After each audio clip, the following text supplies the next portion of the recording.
commissioner's going to meet us at the plane on time, Mrs. McMillan? Don't worry, Mildred. He'll be there. Well, Sergeant, you can still change your mind and take your vacation with us. Scotland's special to the commissioner, Mrs. McMillan.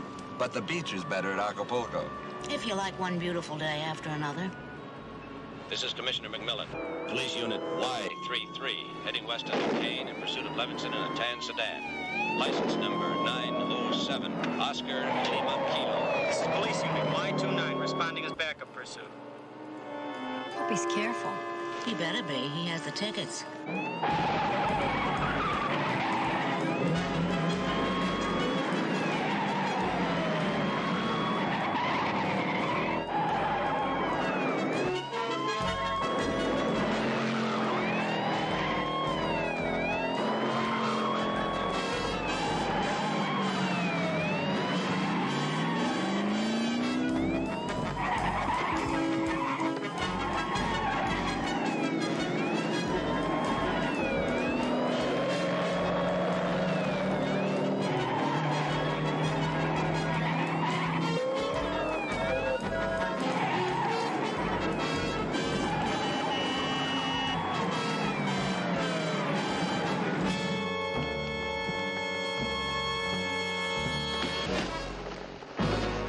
Book him. I have to be at the airport in 15 minutes.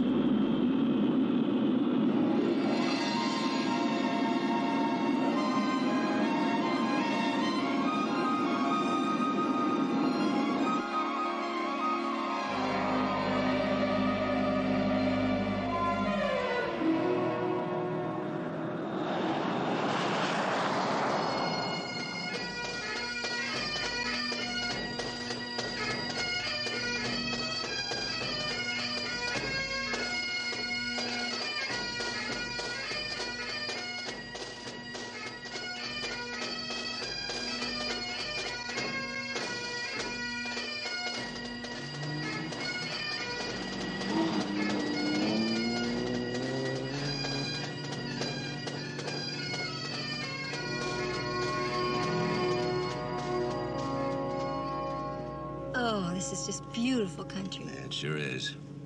I spent every summer here when I was a kid. You know, I've never met a Laird. What do I call your uncle? Laird McMillan? I'm sure he'll want you to call him Uncle Mike. Listen, we've been driving around this lake for an hour. Lock. All right, Lock. Small but rugged. Half mile across, 100 around, they say.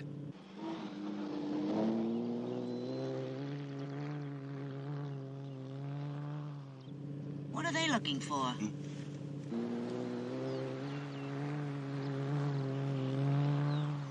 Oh, the Lochmoran monster. Monster? Mm-hmm. He's seen mostly in the gloaming. That means twilight. By people who spend an hour or two in the pub. Yeah, that means bar. That's right, uh-huh. Well, I wouldn't mind drinking for a good cause. Wonder if the scotch is any good here.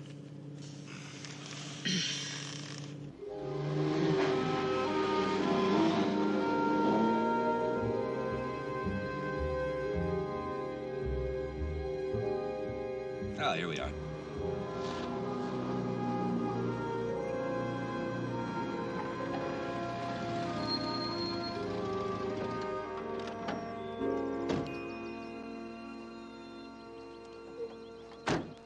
Mac, look at that tower.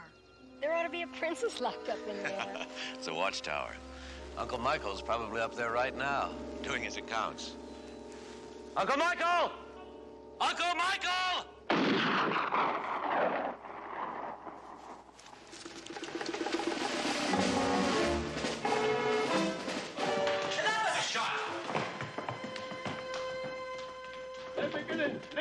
Uncle Michael! Oh, he's inside. You'll be Stuart, his nephew. He's expecting your rifle. Is there a key? There's no key. It's bolted inside. I remember a window. An arch is slit only 4 inches wide. And 60 feet up. We'd best break down the door. Excuse me, sir.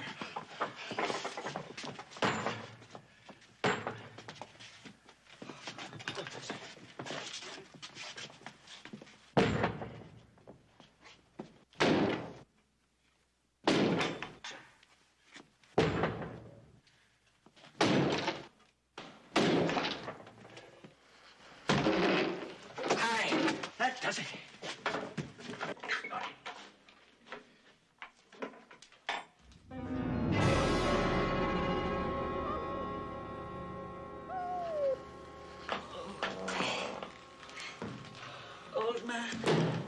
Why did you do that? Uncle Michael. Why?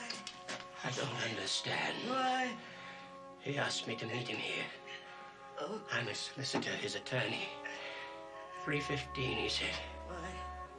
Now, why would he make an appointment if he was planning to do it? Why?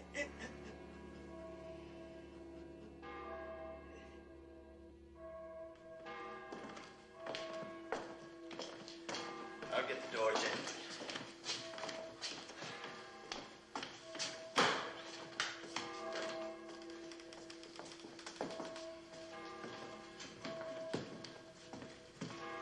There was a man.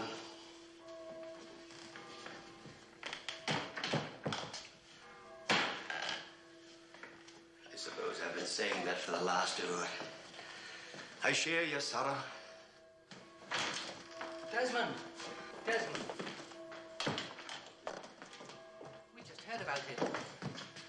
Mr. McMillan, this is Jimmy. Mac, Sorry. it's been a long time. It certainly has. This is my fiancée, Nell Barry. Is it true? Did he kill himself? He was found alone with a gun in the tower room. The bullet matches the gun, and the powder burns out what they seem. In any case, you'll be free now, Jamie, to sell the castle. If he sells. Oh, he'll sell, lassie.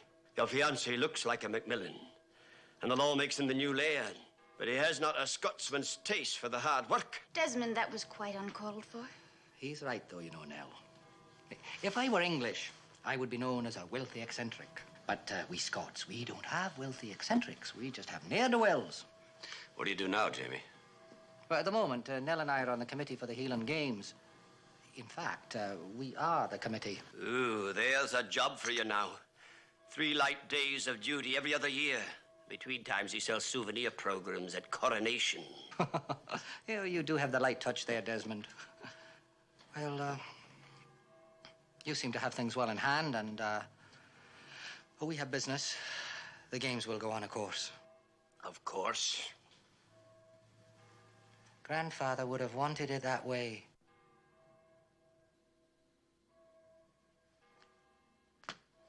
Jamie, do you think your grandfather would be the sort of man who would kill himself? Well, he wasn't the sort. No, he wasn't. But what about all the evidence? What about the evidence that he wasn't the sort? I'd like to think that he didn't. I was a great disappointment to him. But I really loved that old man.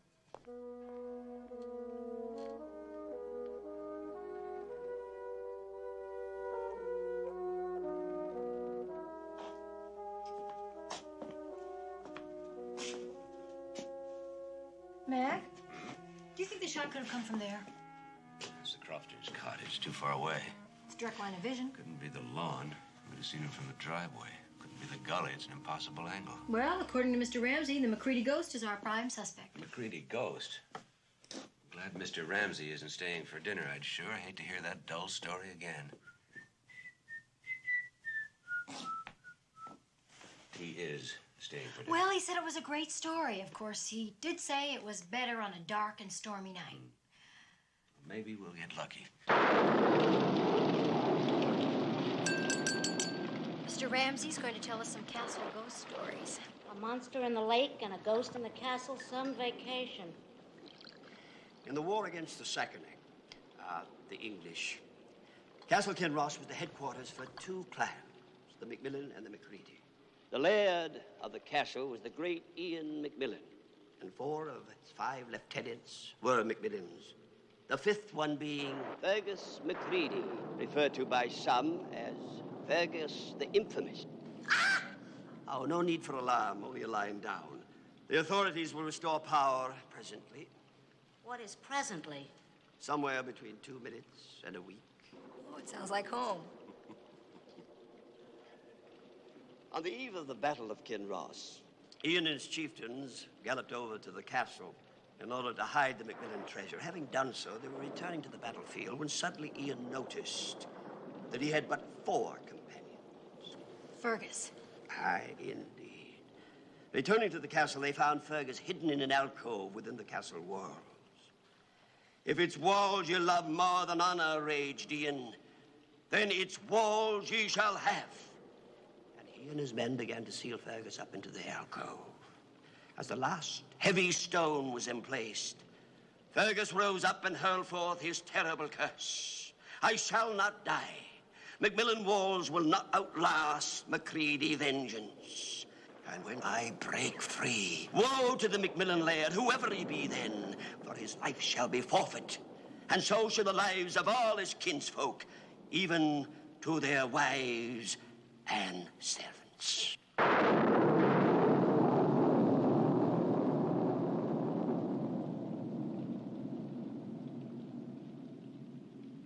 Ian and his chieftains were killed by the Sassenach, and the castle was ransacked.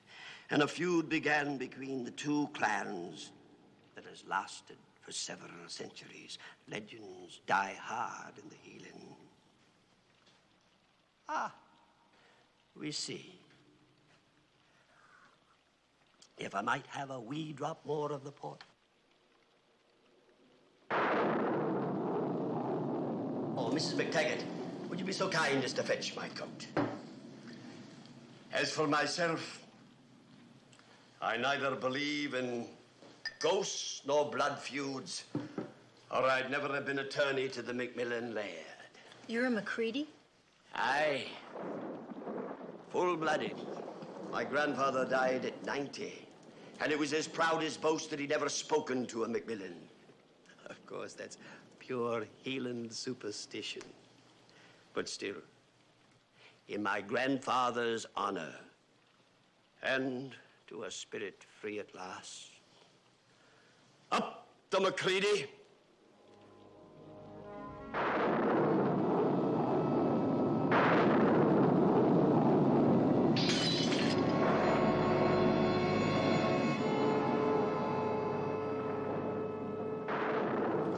A magnificent dinner, I thank you kindly. Good night, McMillan.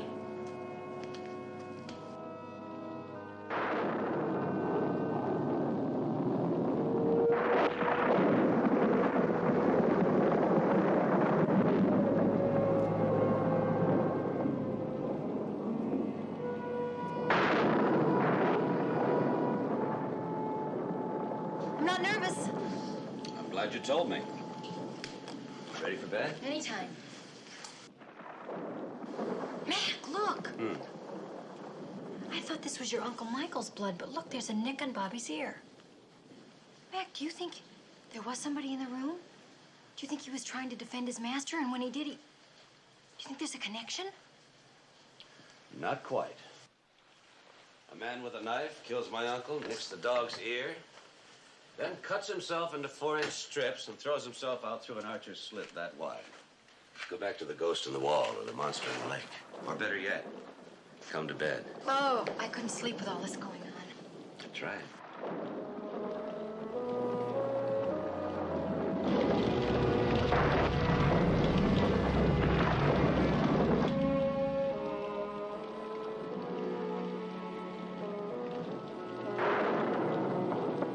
Mac? Mac? Mac!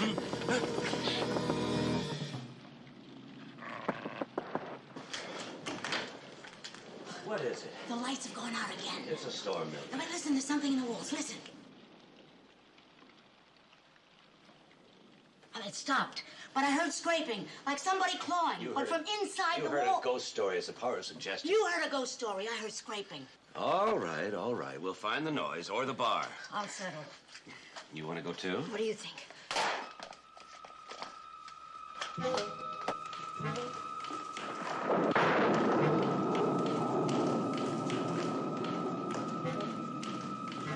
The bar's in the great hall. I am. Be quiet. Tommy! It's ice cold. Mildred.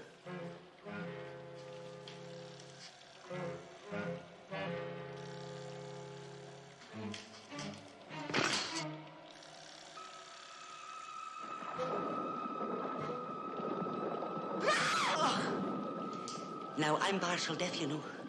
but not so deaf as to sleep through this sort of larking about. Oh, out the window. What's that? Somebody running.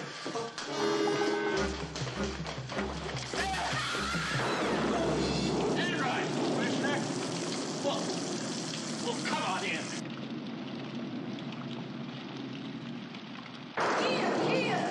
Over the drain! Drain? Oh, were you expecting this gentleman? I was just ringing the doorbell. No, you weren't. The power's off. No? Did you see anybody out there? No, sir, I was looking in, not out. What are you doing here? Well, it all started out as a joke. A joke? Yeah, well, suddenly it doesn't seem very funny. You see, I never really planned to go to Acapulco. I was always planning to come here and stay with you. Well, why didn't you? Well, I thought it'd be very funny if I took a later plane. And that way, you'd be so surprised to see me that you'd be glad to see me. Well, we're always glad to see you, Sergeant. Thank you, Mrs. McMillan. We asked you to come along with us in the first place. Thank you, too, sir. It's just wonderful being here. How did you get here? I didn't hear a car. Well, I rented one at the airport. Well, I was driving on the wrong side and someone ran me up a ditch off the road. Well, you're here safely now. I bet you're hungry. The kitchen is closed. Yeah, but the bar's still open. Mildred. I suppose you'll be wanting a room. You can have your choice with or without a ghost. Your breakfast is at 8 o'clock. Oh, go on. What a rules. Come on, Sergeant. Glad you're here, Charlie. It was a great surprise. We'll send a sandwich up here. Thank you. My car is really in a ditch. I can't...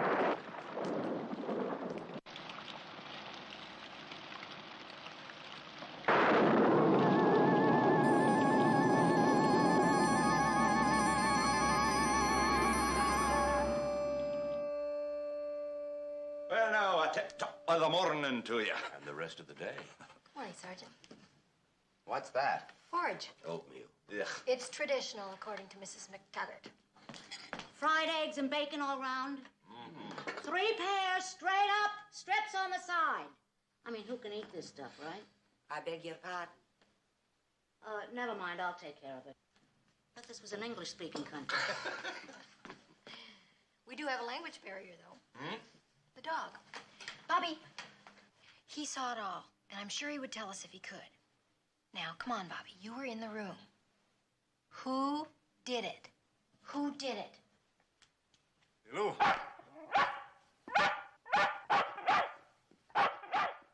I'm sorry. You'll be visitors. I'm Duncan, the gamekeeper, as my father was 40 years before me. At least it was until I gave my notice last week. I'm Stuart McMillan. Aye. You're the nephew, then. That's right. Aye. You're blood kin. You've a right to the fish in the streams and the birds of the gorse. This is Mrs. McMillan. Charles Enright. Well, I just stopped by with some fish for the laird. The laird's dead. Dead? Shot himself. According to the local police. Well, why would he? Oh, he was old, sure, but sound of wind and limb. Indeed he was. I know it hurt the old man to think his castle couldn't even afford a gamekeeper. But why would he do it? He believed in life. A gamekeeper knows.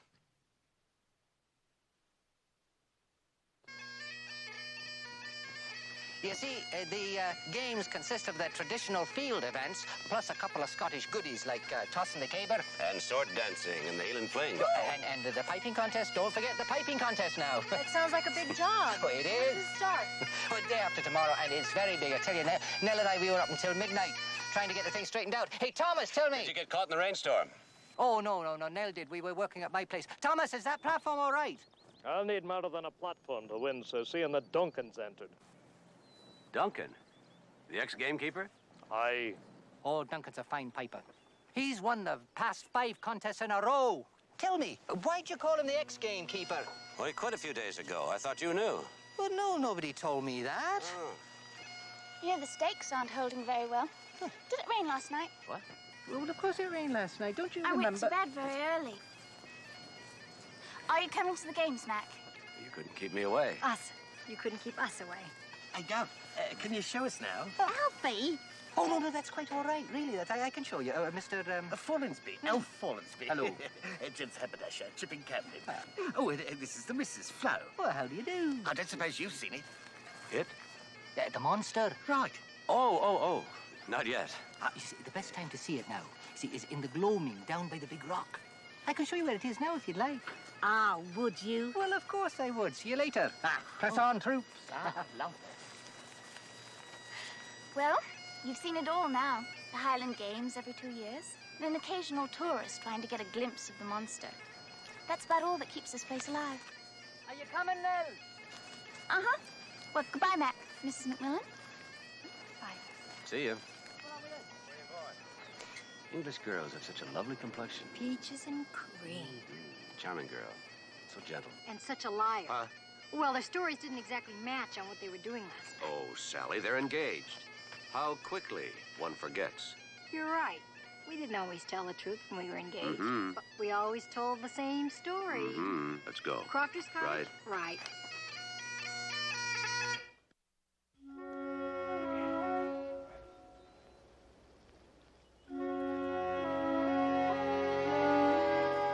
A widow named Annie Gray lives here.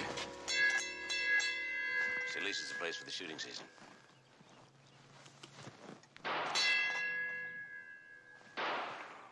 Round and back. Let's go this way.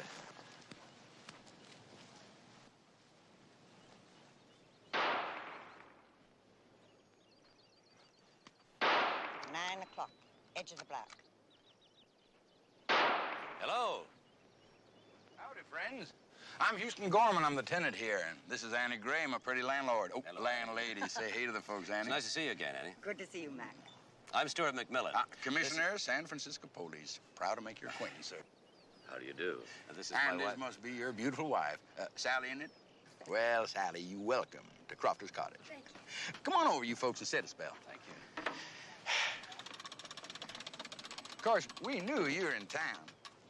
I tell you, when you've been away from the good old U.S. of A. long as I have, why, you know it when folks from God's country land here. No offense, Annie. I tell you, sometimes I get so hungry for the sound of an American voice. Uh-oh. You got us, Commissioner. We are litter bugs. No. Annie and I sit down here a lot watching that castle yonder. You know, I try to buy it from your uncle. Hey, it's a shame about him. Fine gentleman. Uncle Michael wouldn't sell. Looks like it could reach right out and touch them stones, don't it? Those are mighty powerful binoculars. No, he wouldn't sell, but his grandson will. Jamie. Are you sure? Jamie's got expensive tastes. And an expensive, Fiancé? you could call it that. Well, you know what these London girls are like. Of course, we'll offer him a fair price. So I represent Globe Hotels, Inc. They want to run tours here.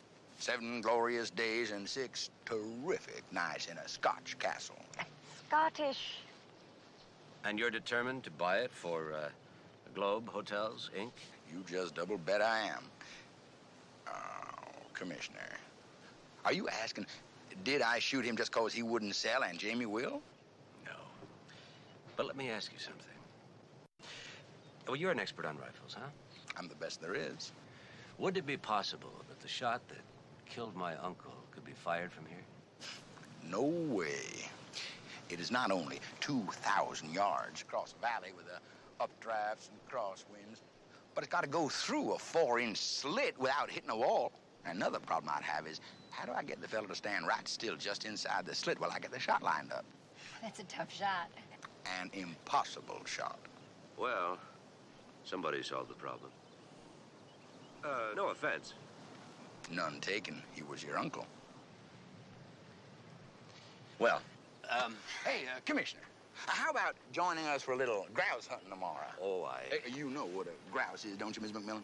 That's a pigeon with a live wire ad agency. I tell you, Duncan's coming and Ramsey. Oh, well, I'll try to make it. Mac, grouse hunting, that's killing little birds. Well, that's the idea. Is that a deal? That's a deal. Oh. See you. So long, Annie. Nice to see you again, Mac. I think Uncle Michael would like me to go on this hunt.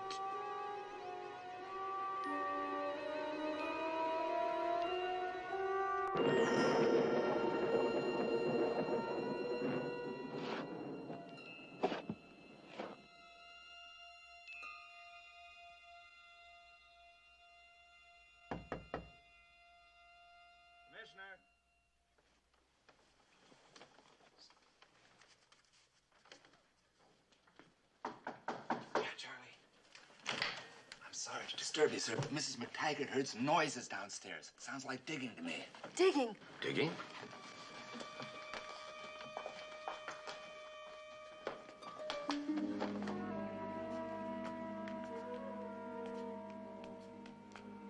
What's this down here, sir? This is the oldest part of the castle, as I remember it. They used to call it the keep. The keep? Uh-huh. Oh, how lovely. Where they keep people. Sure you want to come down here? If you're down here, you sure ain't gonna find me up there. It's locked. Or stuck.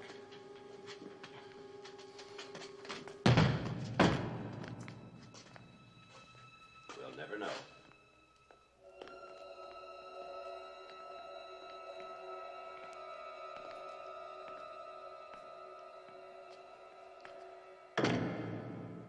Upstairs. There's someone upstairs. Not anymore. It was an outside door. Well, wait for me!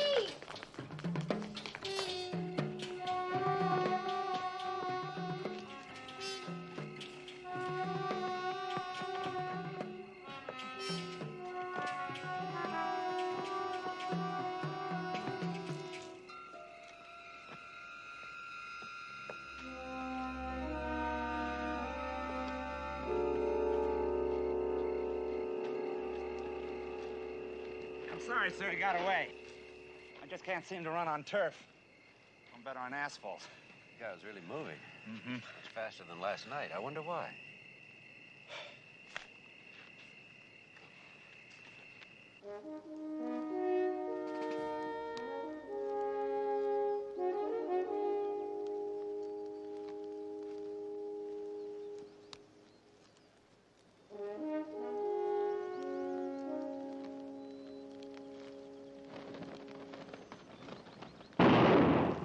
Bird down.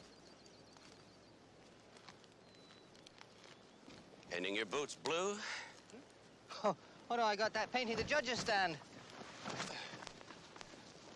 Maybe we should separate. Beat down this hill and across the valley. I'll do the left flank. See you later, Mac.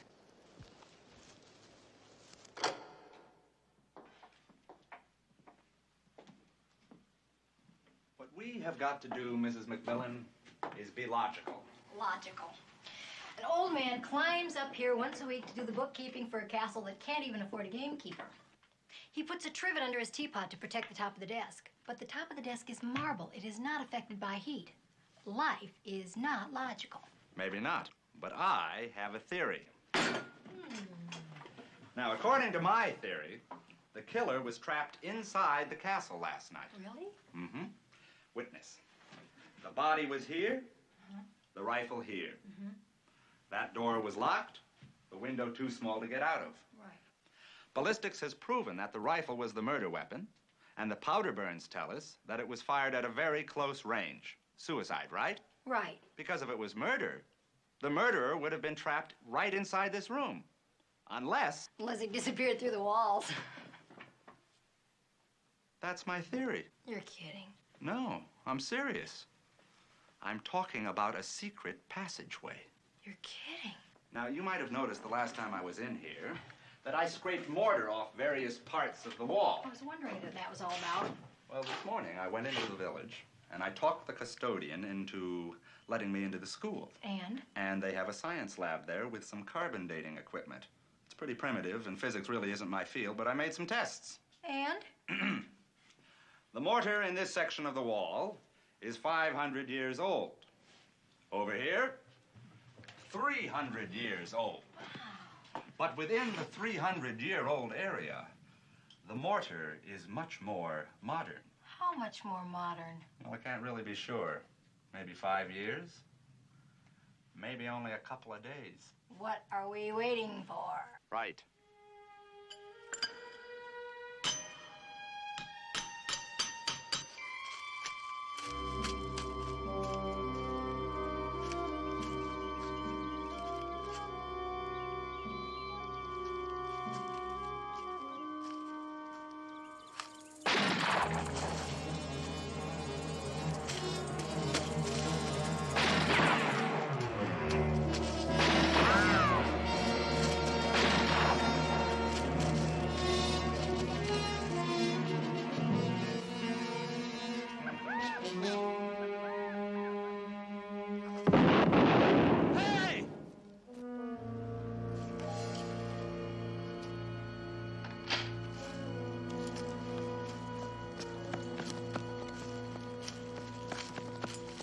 happened, Mac? Sounded like a firefight.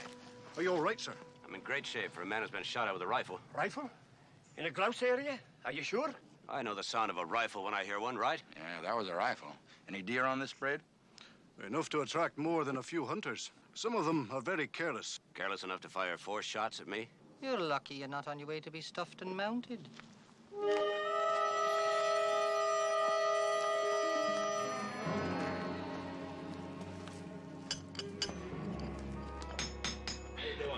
Pretty good, not slow to go. Yeah, well, let's see, that just about does it. Okay, here. Now let's Push it. see if... Yeah, that's good. Yeah, works easy. Hey, it's just like a door. It's open back there, Sergeant. Okay. Now, It's a passageway. let me see what's back there. You stay here.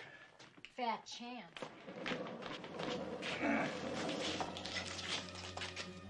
It's like being inside of a well. It's like a room, sort of. I don't see any way that a man can get out of here.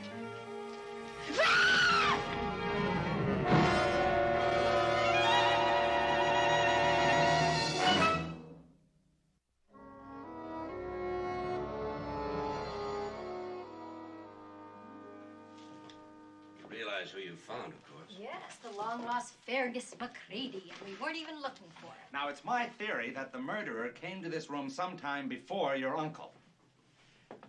He opened this secret door, went into the chamber, closed the door behind him, and waited. At last, your uncle came up the stairs. He comes into the room, closes this door, and locking himself into the room. Then the murderer opened the secret door, crept out of the passage, and killed your uncle. Bang! I kill him. I hear the voices. Into the wall.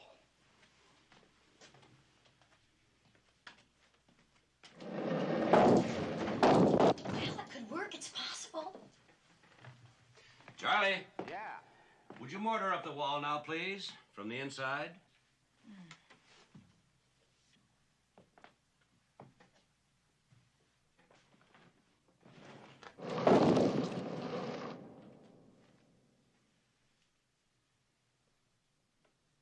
I guess he'd have to have long, thin fingers, wouldn't he? Never mind, Charlie. Good try. Well, my theory was good in the abstract. Just wasn't any good in the concrete. Well, you know what my father always said. First, find your motive. Then you've got your murderer. Everybody's got a motive. Jamie's the heir. Nell's got Jamie. Ramsey's a McCready, don't forget that. Houston wants to buy this place, and Annie Graham's got Houston. And Duncan quit because no one knows why. Anyone else? Mrs. McTaggart. Well, I think she had a crush on the old man. Unrequited love. Oh, I've had enough for the day. Let's call it quits. Yeah, let's take a ride around the lobby. Good idea.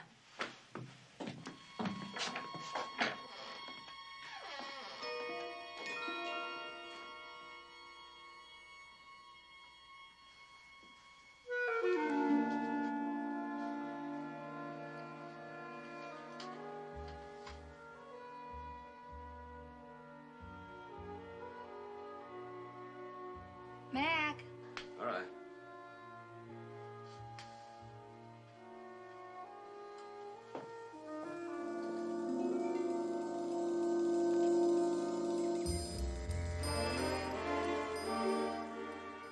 It doesn't ever get dark in this country. That's the gloaming. Well, I think it's just about the most romantic part of the day. We like a lot of light. You didn't used to mind it before we got married. You think of that time in Candlestick Park? No, I was thinking of that time in Emeryville in the drive-in movie at 3 in the afternoon. And you told me they had a show in the afternoon. They did. For the man who came around to check the sound system. Mac, look!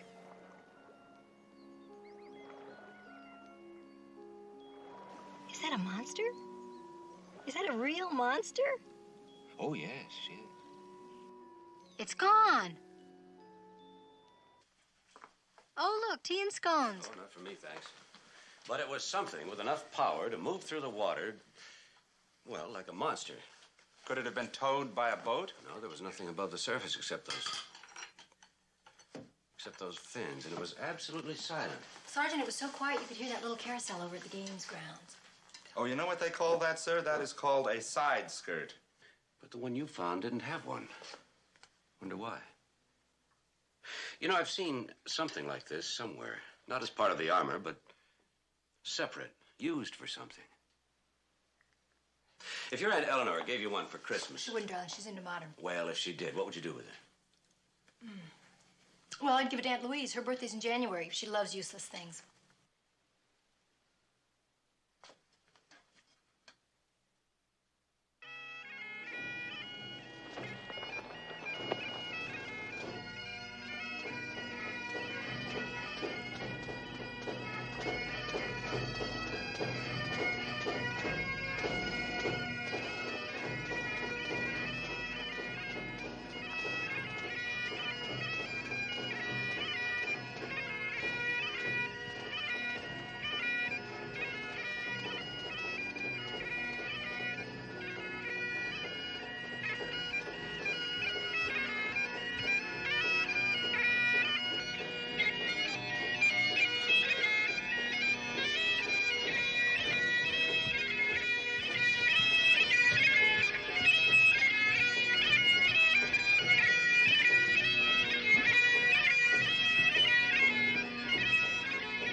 Part of Fergus' armor missing.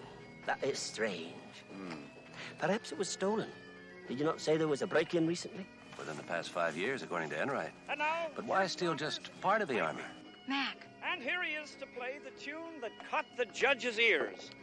Up with the bonnets of Bonnie Dundee by this year's winner, Thomas Sinclair of Glenabbin. Sinclair? But I thought Duncan was... Duncan! It was a certainty. Didn't make the finals. Short of breath he was. Duncan! Hi, Mac. You're still taking the high road. In Scotland. Let's take a walk. Good idea. Oh, Enright. Excuse me, Commissioner, but there's a fly casting competition over there. I don't want to miss it. I hope you catch a nice fish. Bye, Sergeant.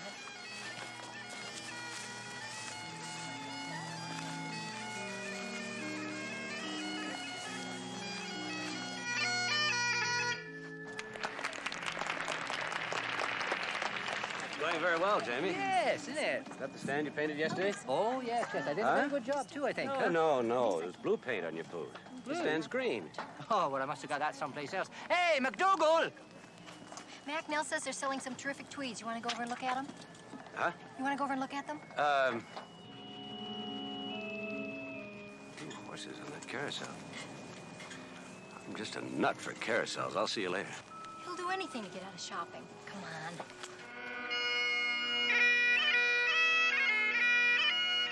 Bye, Mac.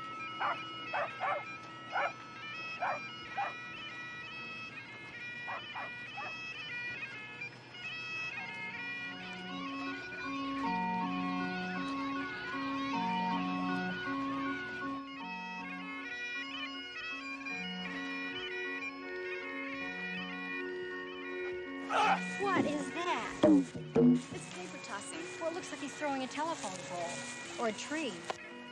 Well, as Mildred would say, it'll never replace the roller derby.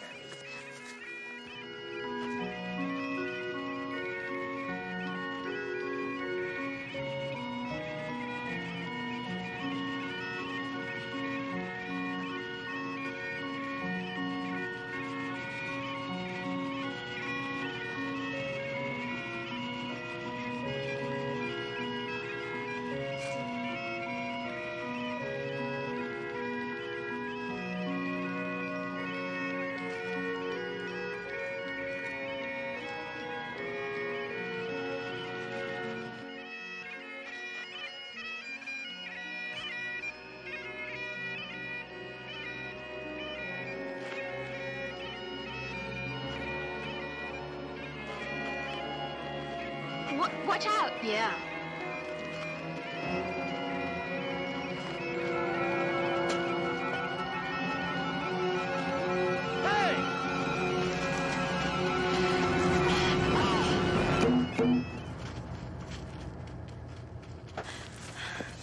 Sally, are you all right?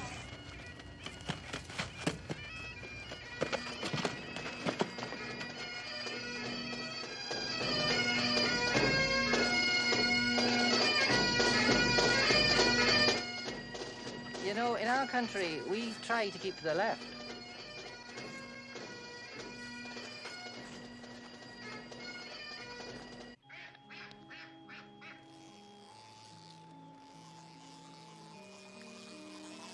Ah, very good, Miss McTavish. You're really getting the hang of it. Call me Mora.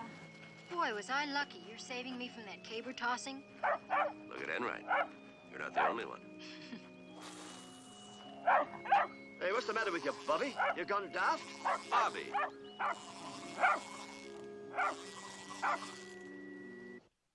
Why, thank you, Bobby. I can use all the compliments I can get.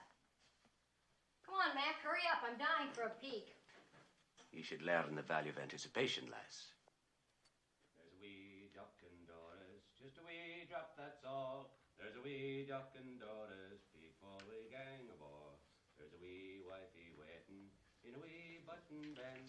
Hello, is my husband in there? There's a wee duck in Doris, before we gang aboard. There's a wee wifey waiting in a wee button bend. If you can say it's a Bob Bricks, moonlight next, you're all right, you can. You look fabulous. Turn around. I want to see if your hem is straight. This is one drafty castle, you know that? Would you like to borrow some pantyhose? Would you like the back of me hand? You look great. Is my sporran right? It's supposed to be hanging in the center. Oh, the little purse. Yeah. Yeah. Put a little lipstick in there. For me. You know, I think Bobby prefers me as a Scotsman. Keep your knees together, darling. I know what Bobby doesn't like. Did you see the way he was barking at Ramsey? And I've seen him barking like crazy at Duncan, the gamekeeper. Oh, Sally, stop waiting for Bobby to solve my uncle's murder. Dogs bark. They also wag their tails. I've seen him do both at Duncan and at Ramsey, among others. You decent? Come on in, Mildred. You call that decent? Go put some pants on. We've been through that already, Mildred. What's up? What time is this shindig? In an hour, and it's not a shindig. It's the traditional turning over of the castle to the new laird, Jamie. Mm-hmm. Well, the Great Hall is filling with Scotsmen, and Mrs. McTaggart is already passing out the booze. Then what are you doing up here? Aren't you amusing? Tut. Mrs. McT has never heard of drink coasters. By the time Jamie moves in, there are going to be rings all over that good furniture. Oh, all that good mahogany. Those old-time lairds should have put their armor on their tabletops instead of on their warriors. You'll work it out, Mildred. Yeah, well, don't say I didn't warn you.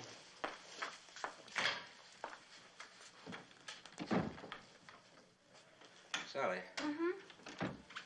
Would you find Enright and meet me up in the tower? Darling, what about the ceremony? Oh, this time. Mac? Huh? There's something that I've always wanted to know. What? What does a Scotsman wear under his kilt? Later.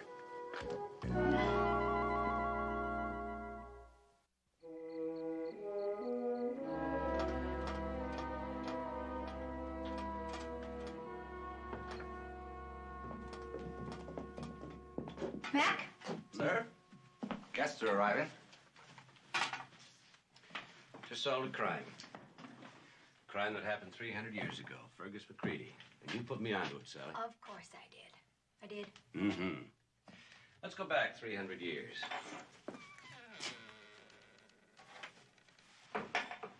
Remember the legend.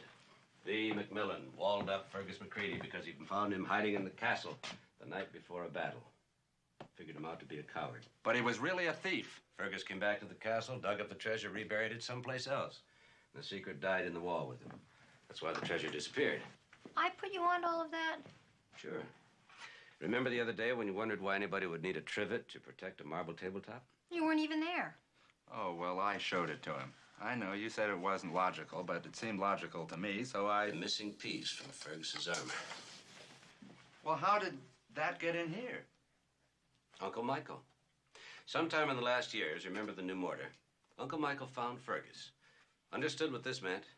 Used it as a trivet so he could keep it around. But why? Fergus scratched the location of the treasure on it. Well, why wouldn't Uncle Michael just dig up the treasure? Well, Jamie, I would think. You can't get rid of a castle in a day, but you certainly can a treasure. And Jamie, being the spendthrift that he was, Uncle Michael wanted to wait and make sure that Jamie was mature enough. Mac, this doesn't look like the map to a treasure. It says BQ3. That doesn't make any sense. Doesn't it? Mm-mm. Follow me.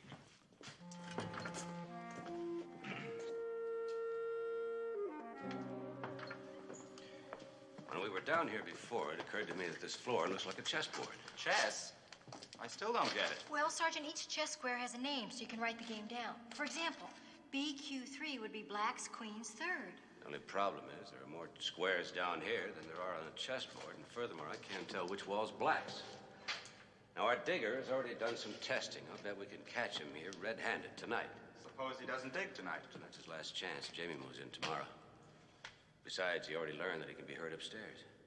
Tonight there'll be a dance band and pipers. Fire a cannon down here, it'd never be heard upstairs. So, Enright, you and I'll have to wait for him. Mac, you can't. Why not? You're a big part of the ceremony tonight. I can handle the surveillance, sir. Well, it's dark down here. I have the advantage of surprise. Besides, it's too damp down here for skirts.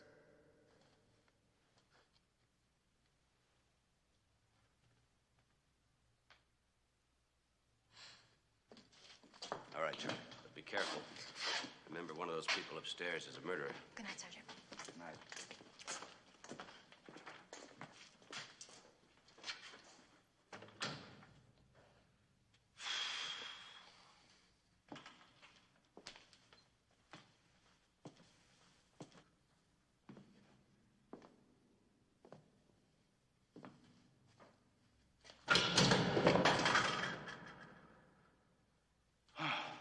What a way to spend an evening.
You wear the tartan very well. Why, thank you. Oh, he just puts it on and lets it sell itself. Now.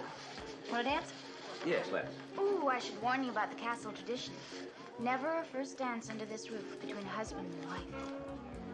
Far be it for me to go against a castle tradition. Excuse me. She just made that up.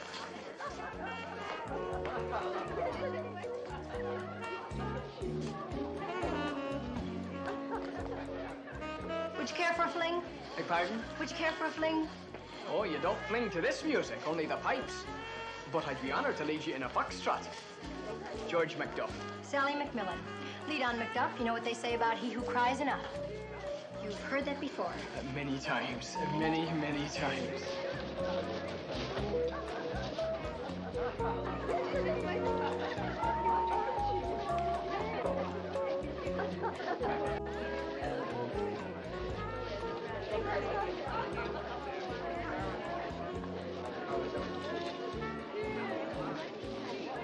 I see Nell is stuck with some big cloud. Isn't he your husband? So you're right. I never recognize him when he's dancing with someone else. Thank you very much, Mrs. McMillan. Oh, you're very welcome. May I fetch you something to wet your whistle? Oh, that'd be nice. I'll be right back. Meet me by the black wall.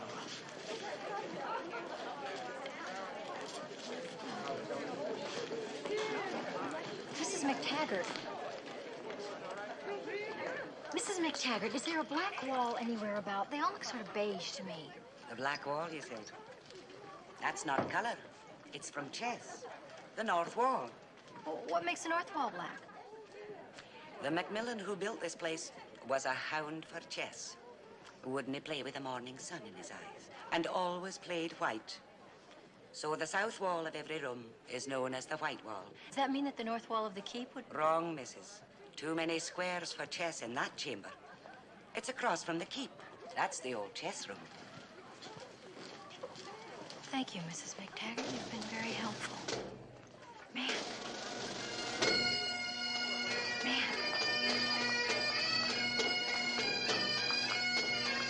Wait, man! Quiet, please. You cannot interrupt the ceremony. I'm sorry. Try a bit of the salmon, love. Maybe later, Mrs. McTaggart. Thank you.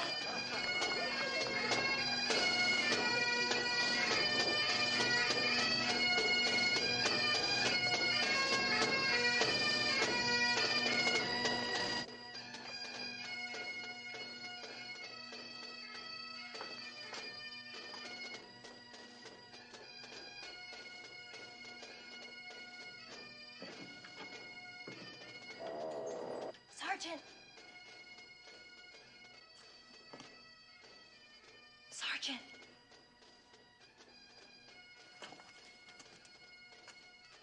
Sergeant Enright!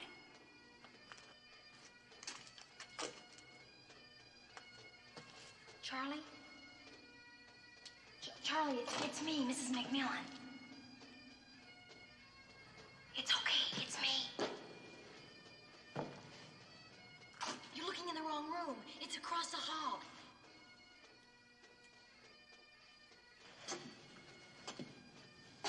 Sergeant, it's the room across the hall, and the north wall is the black wall.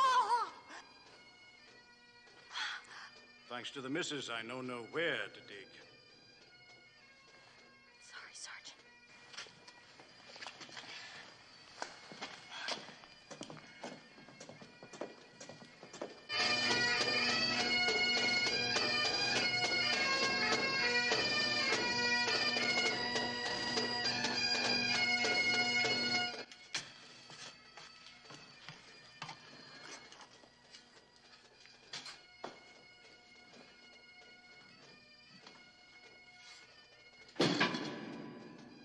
I'll take that.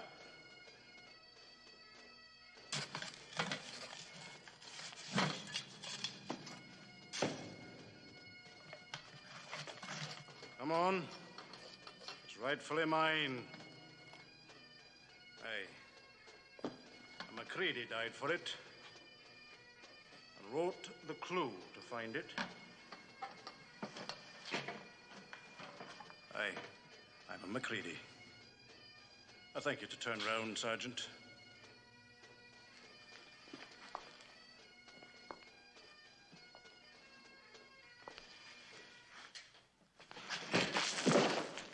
The scepter of the McMillan, strong and straight.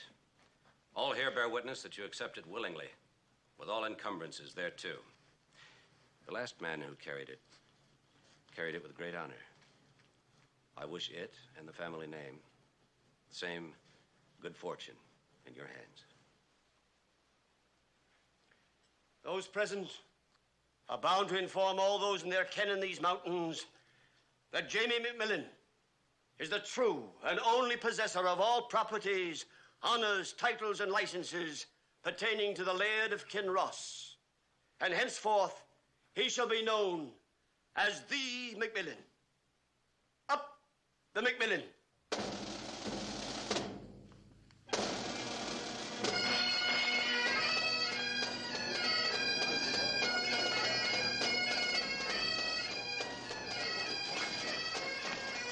Grabs you, don't it? I get that same funny chill like when they pick Miss America. It's a great show for the hotel. Excuse me, do you see my wife? No.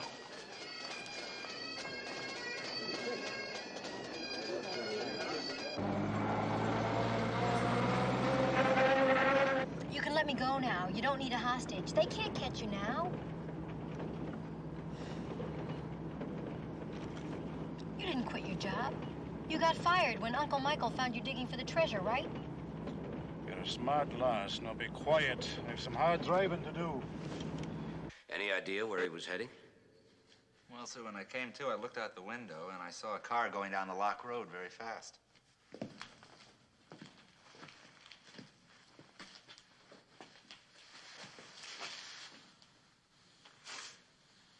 There's a chance. We could cross it a lot faster than Duncan could go around. Come on. Ah, there aren't any boats. How'd you know it was Duncan?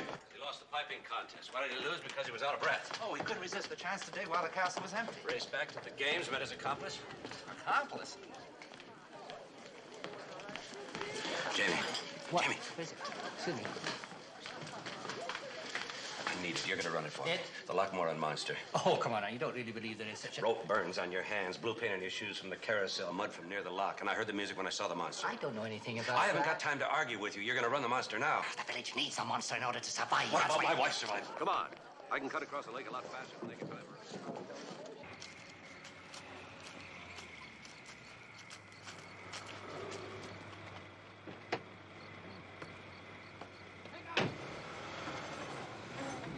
Brother Ben? You could have killed me. I can make that kibber sit up and play any lorry. I was only throwing you a scare. And it was you that shot at Mac when he was on the grouse hunt. Quiet. All we've done is scare folk so far. Drive faster, Duncan. There's none from the castle can catch us now. Oh! Water is like ice. Give Jamie the signal. If you fall off of this thing, you'll freeze or drown or both. Give Jamie the signal. Yes, sir.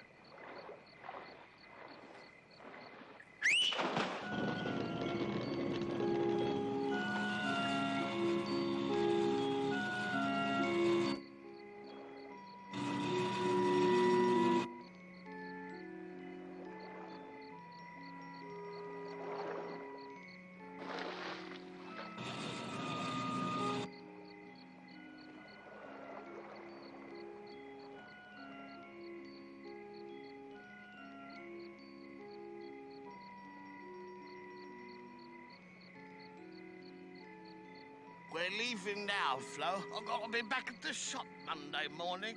So to hell with the bloomin' monster what's too shy to show himself. It's all a fake, anyhow. Flo, the lake. Eh? Do you see? Oh, it's a blooming Scot.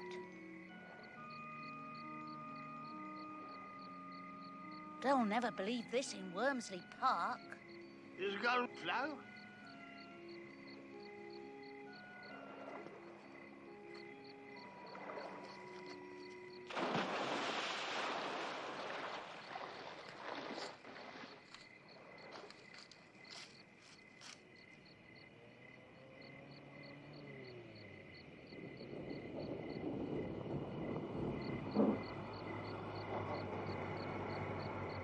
What's that?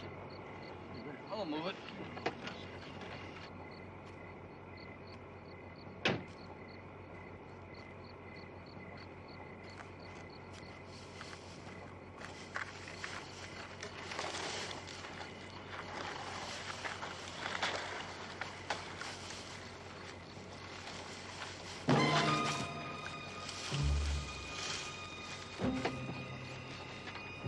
Hey, Ben. Ben. Ben?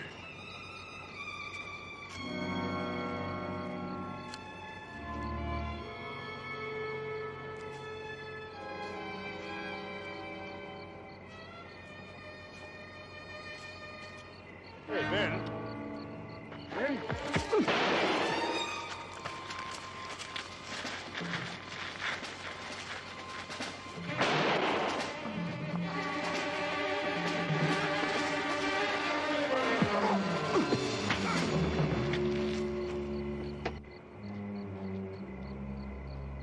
How did you get here?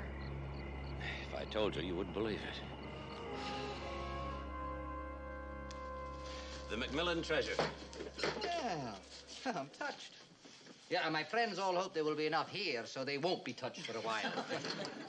Well, thank you, Duncan, for saving me the digging. If my Latin is reliable, these shares assure us of handsome dividends from all those people traveling the Northwest Passage to India. Yeah, through 1819. There's more in there, Jamie. Oh, look. It's a necklace. Yeah, modest but lovely. To be worn by the mistress of Castle Kinross. Hey, you're selling this place to me. As they say in your country, sir, no way. Now, just a minute. Up the McMillan. It's a happy conclusion for you, McMillans. And as soon as we prepared a legal case against these two for the murder of the laird, you'll get your just revenge. We ne'er killed the old man. Took his treasure, aye. But we're nae murderers. I suspect they're right, Mr. Ramsey.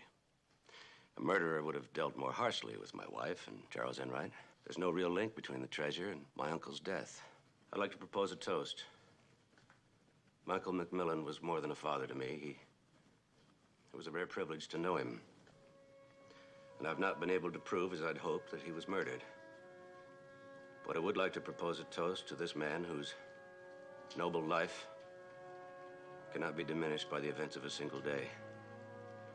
To the late laird, whose death, whose suicide, I will not accept, because it's simply unacceptable. To the late laird.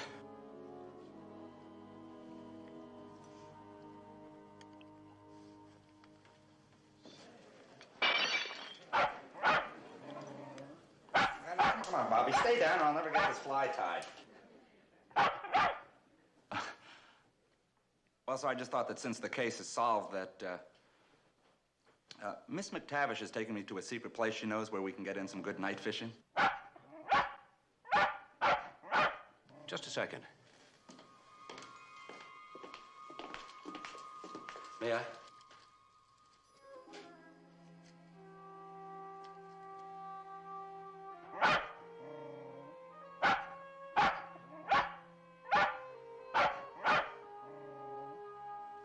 That's it.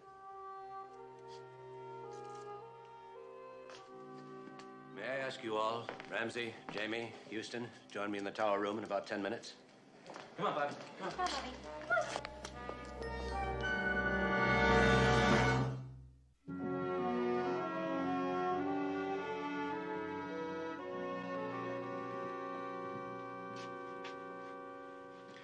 Thank you for your patience. I am happy to tell you that sometimes the unacceptable is also the untrue. Uncle Michael did not commit suicide. He was murdered. And in front of a witness. The witness, as my wife was the first to sense, is a dog, Bobby. And he's already testified 3 times. First, by barking at you, Duncan. Then at you, Mr. Ramsey. Then at Charles Enright. Or so we thought. Actually, he was barking at a fishhook.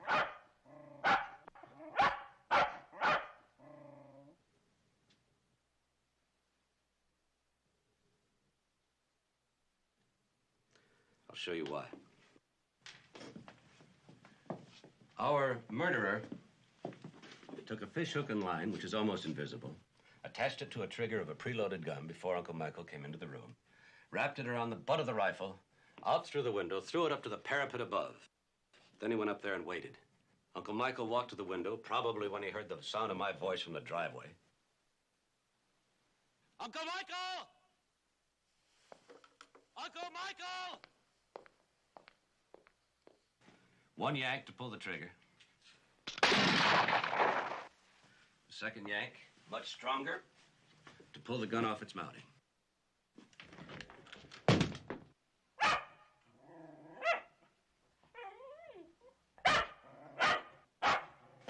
Bobby got nicked the first time, trying to capture that instrument that killed his master.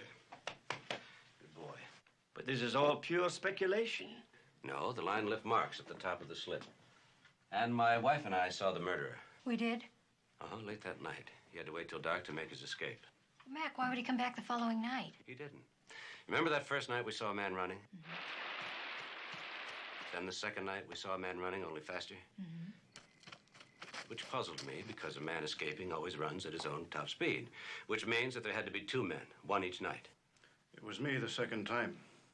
Yeah, you were down in the cellar digging. And the first night, it was the murderer who waited up on that roof until Uncle Michael could walk to the window. But, Mac, how would he know when to pull the trigger if he's up on the roof? Yes, of course. He couldn't see anything from there. Well, you could guess at it, I suppose. Bad luck, Mac. It was a doozy of a theory while it lasted. He's right.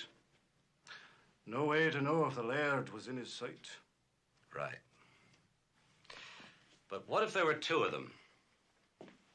The murderer up on the roof, and someone out there to signal him when to fire. Where out there? There's no place with a clear view and cover? Yes, there is. The Crofter's cottage. Mrs. Gray's place. Well, but it's too far to fire. Not too far away to observe. Through mighty powerful binoculars. What was your signal to Houston, Mrs. Gray? Everyone knew that Uncle Michael would never sell this place. But you knew that Jamie would. You had to sell this place to Globe Hotels, didn't you? Living off expenses you'd never earned. Wasn't that it? What were you thinking of, Mrs. Gray, when you stood there and watched the tower, smoked all your cigarettes, and waited? Didn't you ever wonder how you could let this con man talk you into killing a laird? Don't answer him, Annie. It's a trick. What was your signal, Mrs. Gray? Did you raise an umbrella? I lowered it. God help me, I lowered it. Everybody stand right there. I'm really very good with this.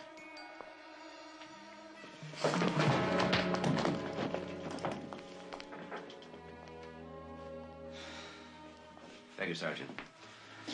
You can go fishing now.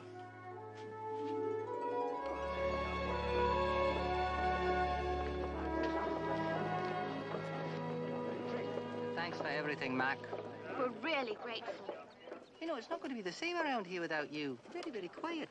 The next Healing Games are not for 2 years. I think the village will get by. I somehow have the feeling that the monster may appear again. Come on, Bobby. They die hard, monsters. Of course, Bobby goes with the castle, but if you ever get tired of him, San Francisco can always use another good detective. We seen him, we did, as plain as ruddy O'Day. Yeah. The Flying Scotty is, according to the new laird hereabouts, gone forth from his castle to recover his stolen treasure. We have to get by. Well, when's the best time to see him? Any time in the gloaming.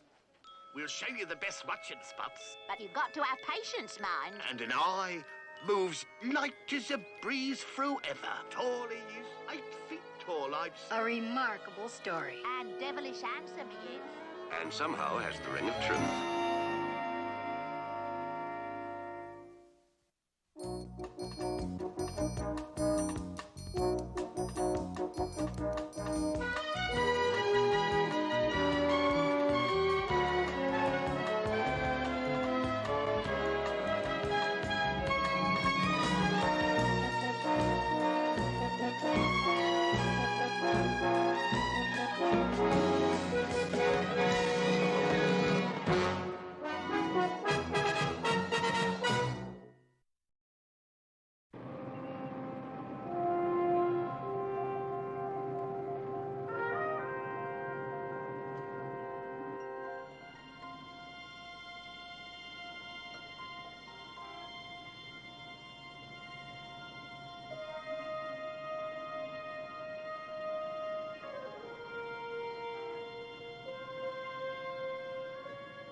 Mildred? What's the matter? Wow, what is it?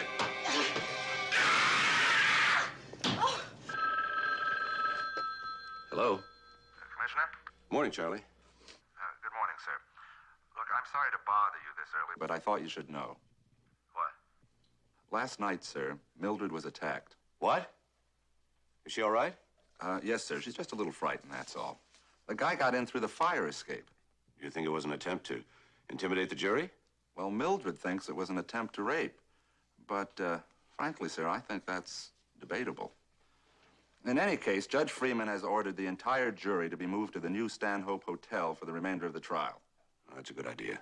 Well, I think so, sir. All the windows in that place are sealed. It can be guarded like a vault. Hey, here they come. Hey, Luke, how do you feel? Confident. Will you appeal it if it goes against you? It's not going to. When are you going to join the team, Luke? As soon as I can. What about your wife? What about it? Well, are you contemplating a divorce? No comment. I will be glad to meet with you when the trial is over.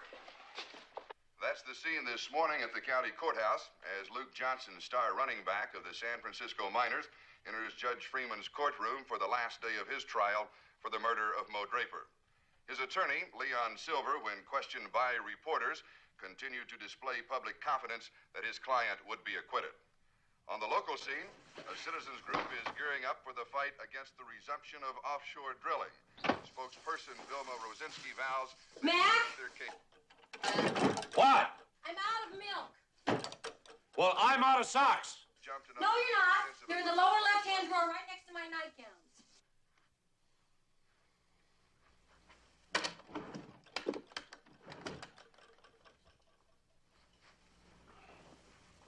And now for the news in sports, here's Janet. This coming Sunday's game between the Miners and the Bears looks like a mismatch if there ever was one.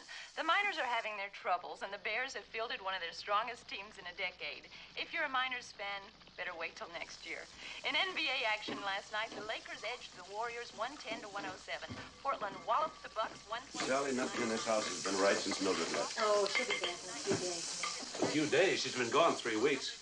Well, how would it have looked for the police commissioner's housekeeper not to serve on jury duty? And how do you think it looks when a police commissioner's shirt is missing a button? Look at this. Mildred sewed 2 buttons on this cuff and none on this.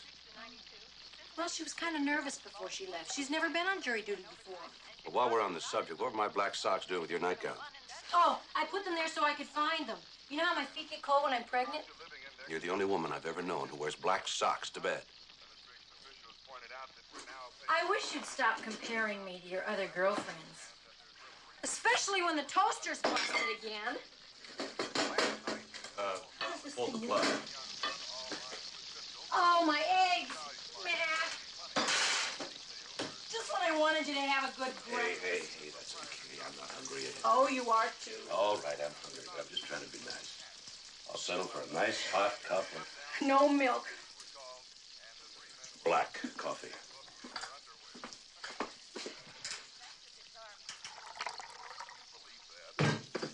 Sally! Don't yell. I'm a pregnant person. What's a pregnant person got to do with forgetting to plug in the coffee? We switch now to a live report from the county. Mildred! Where? Here. Standing by. Larry?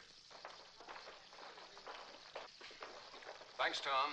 There is an unmistakable air of tension this morning as the jury members in the Luke Johnson murder trial file into Judge Freeman's courtroom for the 23rd day to hear final arguments before starting their deliberations. She doesn't look as if she's been raped. What? Now for the weather.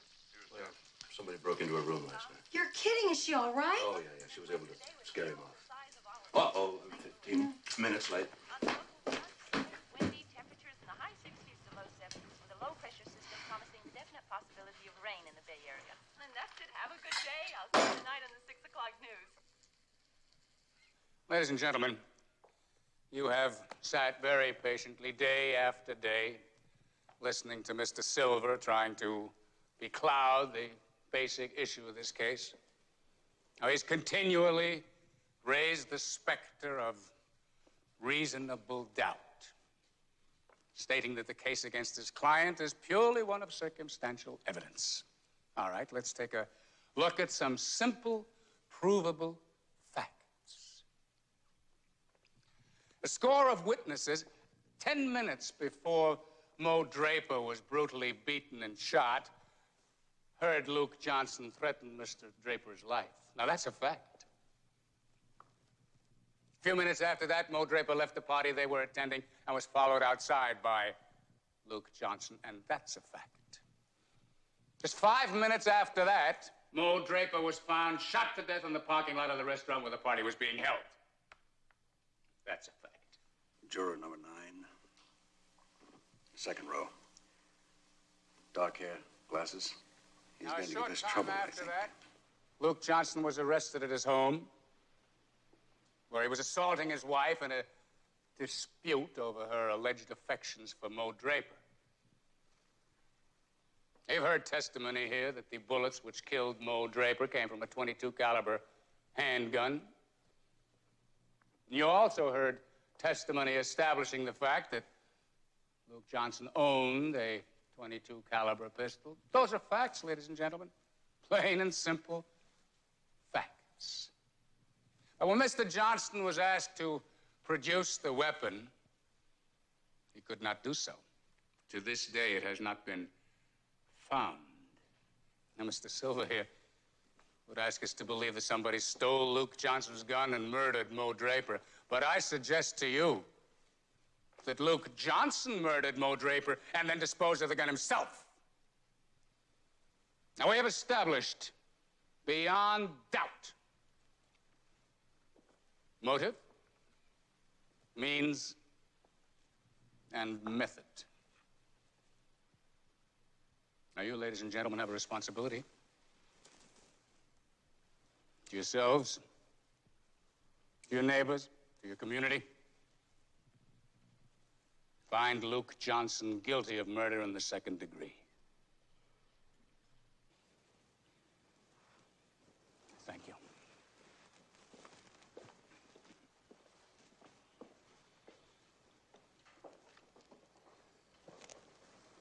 Pompous ass. Now, Your Honor, if it please the court, it's very nearly lunchtime, and I, for one, would like to digest the district attorney's remarks before starting on my own. Very well. Court is recessed until 2 o'clock.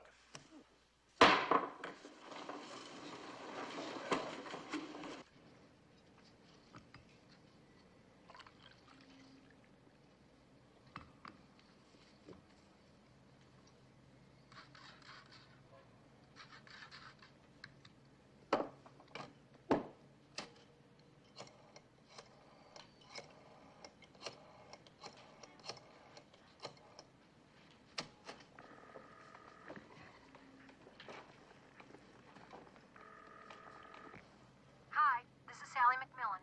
If you're an obscene phone caller, you're out of luck. Neither I nor what's-his-name is home right now. If you care to leave a message, however, wait for the little beep. It should be coming up momentarily.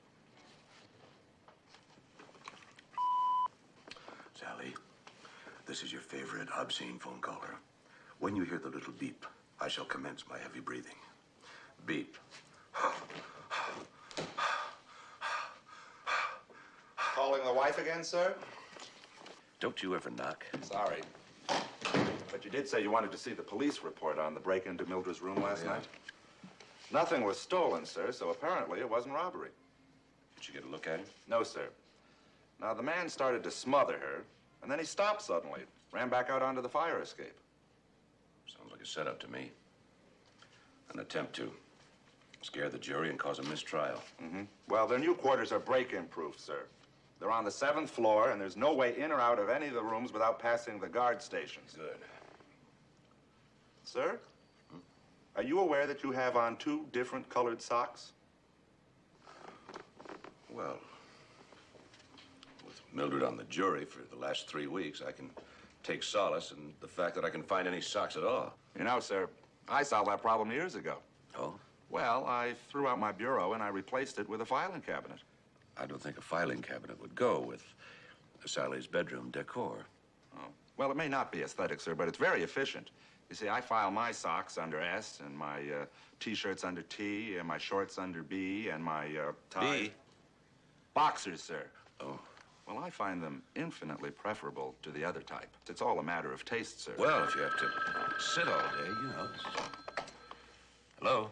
Hi, Mac. Listen, I just got home from shopping and I turned on the dishwasher and it's busted again. That repairman was terrible. Do you know he charged me $16 for that thing? Mildred will fix it. She can't fix it. Oh, that's right. She's not there. Mac, what am I gonna do? It's smoking all over the place. Every single dish in the house is in it and I can't get the thing open. I think we're gonna have to go out to dinner again tonight. Again? We've been out every night this week. Well, we've gotta eat. Well, I'll stop and pick up some fried chicken or something. And meanwhile, unplug the dishwasher. Oh, that's a good idea. And then listen, I think after that I'll go upstairs and have a good cry. Good idea. I'll see you later. Okay, bye. And at any point in your deliberations, should you need to refresh yourselves on any of the evidence or the testimony, simply let the bailiff know, and he will make the transcripts available to you. The bailiff will now escort you to the jury room.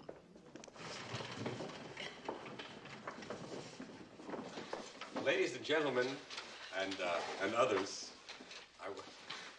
so a Milton Berle I'm not. However, we gotta have a jury foreman, so I nominate myself. I second the nomination, Mr. Pearl. Thank you, Mildred. I'm honored. All those in favor? Aye. Aye. All those opposed? So be it. So let's debate. Mr. Pearl, I think before you begin, we might poll the members and see if there's anything to debate. Yeah, she's right. That's a fine idea, Miss Jerome. And since I'm foreman, I may as well go on record as being for acquittal. I don't think that the district attorney proved his case. Mrs. Farmer? Well, if you ask me, he's innocent of all charges. Mr. Davis? I gotta vote innocent, at least for now. Mrs. Potts? I just don't think that young man is a killer. That's all. Not guilty. Mr. Franks? I vote not guilty. Mrs. Burke? Not guilty. Mr. Lopez?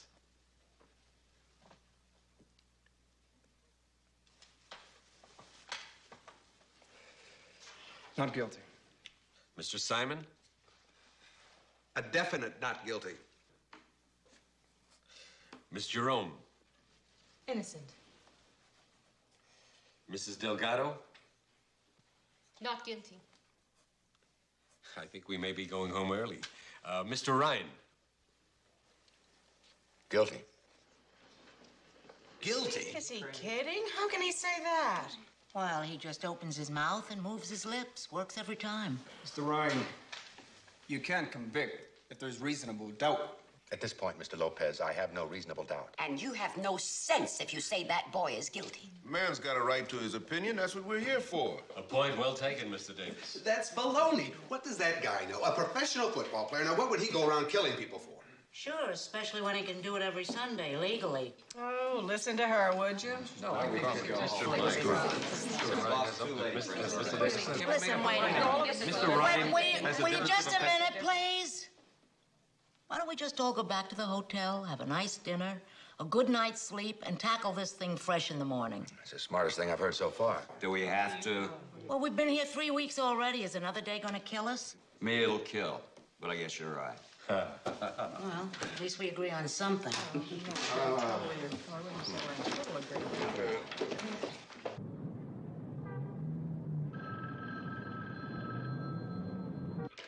Hello. Okay, thanks. Mike? Yeah? Coming up.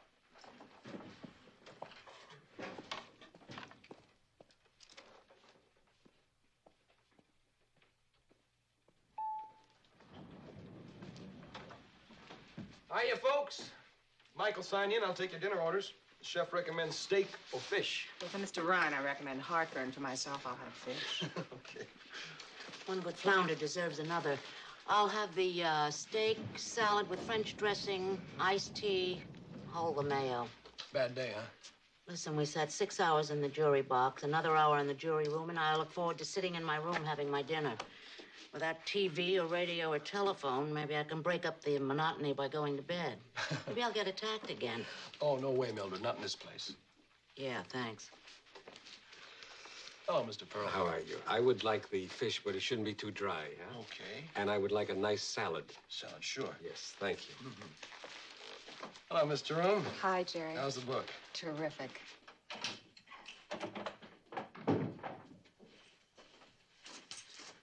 Oh, hello, plastic room.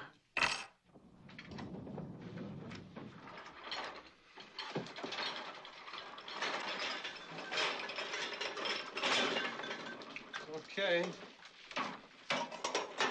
Thanks, fellas. Hey, Mike, why don't you stay on the desk? Let me play waiter. Okay.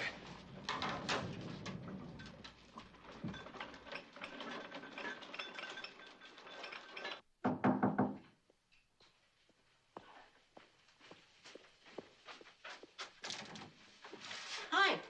Oh, Mildred, you're a vision. Thanks. I love you, too. Put it on the desk over there, okay? Well, it's a hung jury. 7 of you went for the steak and 5 got fish.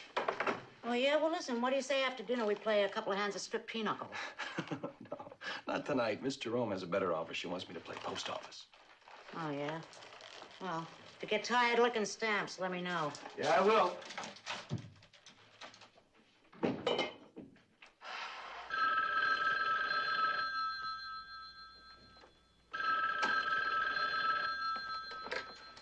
Hello? Yes, this is Virginia Ryan. Yes, ma'am. I'd like to talk to Tom Ryan, if I may. Is he awake? No, I think they're all asleep by now. It's rather important. His father's taken a turn for the worse, and his doctor's thinking of hospitalizing him. Gee, I'm sorry to hear that. I know Tom must be exhausted from the trial. No, that's all right. I'll wake him and tell him. I'd appreciate it. And if he's allowed, I'd like to talk to him. I'll tell him. Thank you so much. Good night, Mrs. Ryan.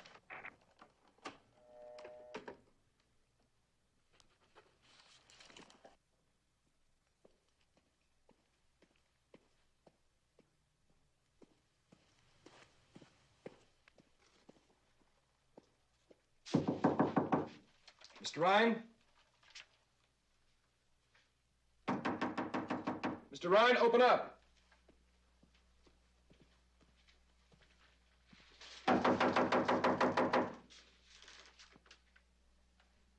Try the door. Locked.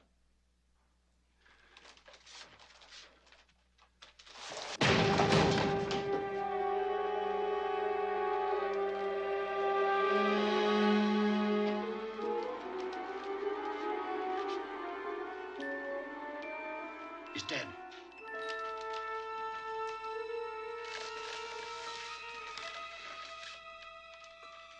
He's been shot. Call it in, will you? Move, man, move it!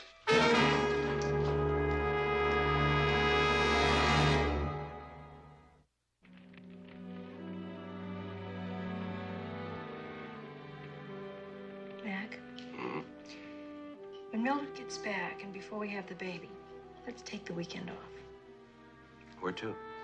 I was thinking Las Vegas might be kind of fun. You always lose the food money at blackjack. I know, but you always win it back at the crack table. I'd rather go to a nice deserted beach somewhere How about Hawaii? for the weekend. Well, we could take the whole week. Amy Switzer was telling me about this place that she went to. She said it was just fabulous. How much? 210 That's not bad. a day. That's bad. Do you feel like getting that? Not a lot.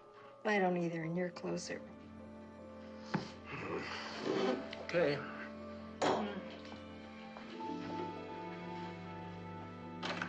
Good evening, sir. Charlie, do you know what time it is? 10:45. I'm sorry to bust in like this, but there's been a murder. One of the jurors on the Luke Johnson case. Oh, my Lord. How's Mildred? Oh, she's fine. She's Who fine. was it? It was a man called Tom Ryan Jr., sir. Oh, I know his father. I know you do. Well, that's why I came by, sir. Plus the incident involving Mildred last night. I'll get my jacket. I'll get it. Don't forget your shoes, sir.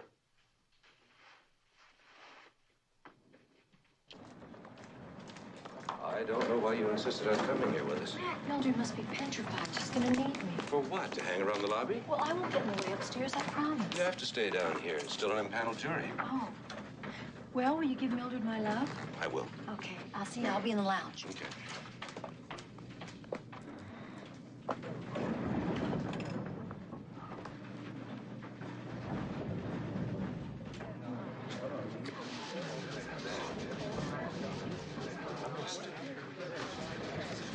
Oh, Commissioner, I'm glad to see you. Listen, he was such a nice young man. He was under lock and key here. Now, last night I can understand a word you're saying. I said last night I can understand, but in this hotel it just couldn't happen. Well, it did. Well, you've got to solve it. Everybody's scared out of their wits. They feel if it can happen to one, it can happen to anybody. All right, let me get in there and find out the details. It's room 720.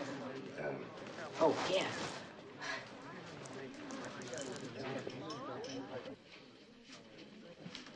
Sam? Evening, Commissioner. What? We got a 2-hour-old corpse, give or take. Rigor mortis is just setting in. I needed this like a hole in the head. I got 3 steps downtown I can't get to. Well, I think they'll wait for you, Sam.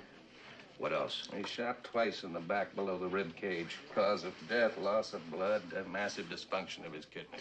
If he died 2 hours ago, how come the blood's still wet? That's lividity. As the blood settles to the lowest point in the body, it continues to seep out.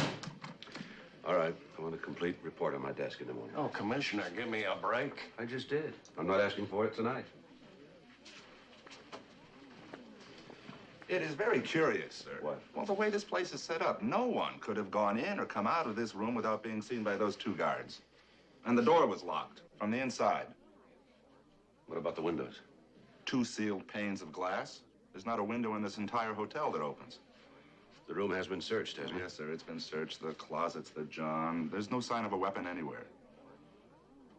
You did talk to the guards? Yeah, I got the statements a couple of minutes ago. I have a couple of questions I'd like to ask him. Officer, could I see you for a moment? Which one of you found the body? Well, actually, sir, we both found him. I broke the door in, and Mike here phoned the police. What were you doing in his room in the first place? A phone call came in at 10:30, and when I took the message in, we found him. It was a call from Mr. Ryan's stepmother. Could I hear the tape? Yeah, sure, sir. The calls are automatically recorded when they come in, and then I transfer them into the book according to what time they came and who called. Hello. Yes, this is Virginia Ryan. Yes, ma'am. I'd like to talk to Tom Ryan, if I may. Is he awake? No, I think they're all asleep by now. Well, it's rather important. His father has taken a turn for the worse, and his doctor's thinking of hospitalizing him. Gee, I'm sorry to hear that. I know Tom must be exhausted from the trial. No, that's all right. I'll wake him and tell him. I'd appreciate it. And if he's allowed, I'd like to talk to him. I'll tell him. Thank you so much. Good night, Mrs. Ryan. As you know, Commissioner, we record all calls coming in so as to avoid any possibility of pressure or threats to the jury members. Well, it didn't work very well, did it? No, I guess not, sir. Is there any possibility of gaining access to the room without being spotted? I don't see how, Commissioner. Jerry here was in Miss Jerome's room from about 7:45 to 8:15 or so, but I was on the desk the whole time. Miss Jerome, who's... Miss Jerome is a jury member who's also a freelance writer. She's writing a book about the trial, and she wanted to interview me. I'll bet. Commissioner, I feel terrible about this. It probably wouldn't have happened if I hadn't left my desk. I doubt if it would have made any difference. You say you never left the desk? No, sir. Mr. Mordani, the house detective, can vouch for that. He was up here shooting the breeze till past 9 o'clock. Okay, well, I may want to talk to you boys again. Anytime, Commissioner. Commissioner, this is Mr. Pearl, our jury foreman. Terrible thing, Commissioner. Indeed. And this is Mr. Mordanti, the house dick. It's a pleasure to meet you, Commissioner. I'm director of internal security here at the hotel. If there's anything I can do for you, anything at all, anything you want to know, please call me, okay? Nino Mordanti. Mordanti. That's very kind of you, Mr. Mordanti. Mildred, will you be all right? Commissioner, can't I come home tonight? You're an impaneled jurist, Mildred. Well, can't you get me unpaneled? I mean, somebody could get killed around here. Somebody did get killed around here. A terrible thing.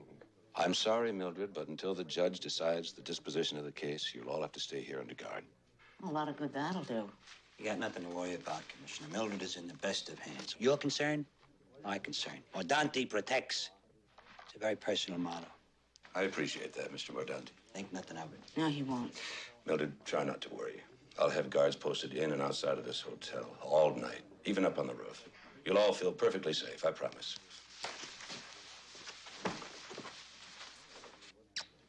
Thank you.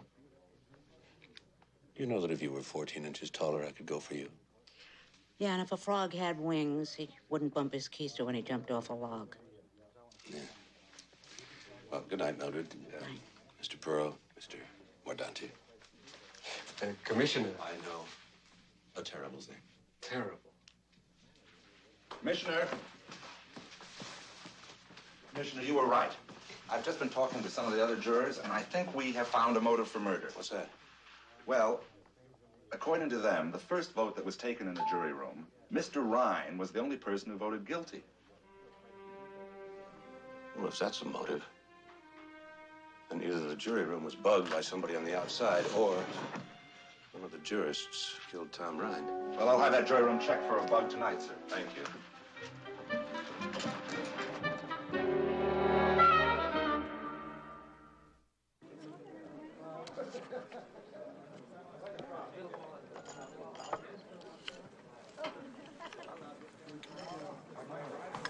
Excuse me. Ever been to Seattle? No, I haven't. Oh, you have to come up there as my guest. You've heard of our needle What needle? from the fair. Oh, that needle. Yes. So, we're all down here for this sales convention. But I gotta be honest, the other guys may be having a blast, but me, well, it's tough to have a good time when you're feeling as lonely as I feel. You don't know what I mean? Yes, I know what you mean.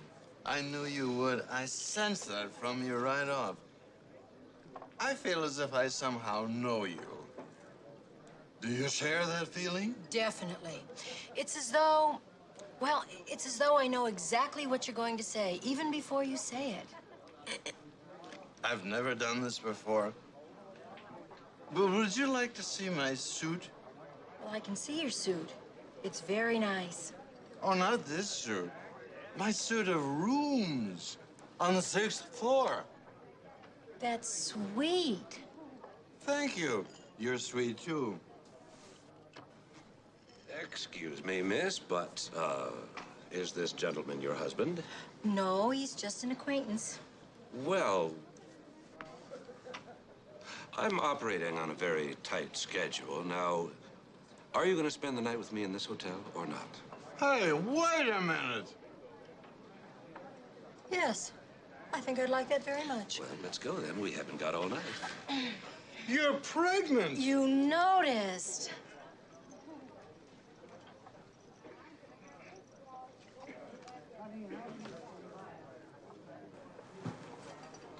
Oh, Commissioner, I'm glad I caught up with you. Well, I came in your car, and my car's back in your place, so could you give me a lift? We're just leaving. Hey, Mac, He knows your name. I just want to tell you, you got a lot of nerve taking advantage of a lady in that condition. Well, actually, I'm the lady's brother. Oh, yeah, sure. And I'm Bernini Mussolino.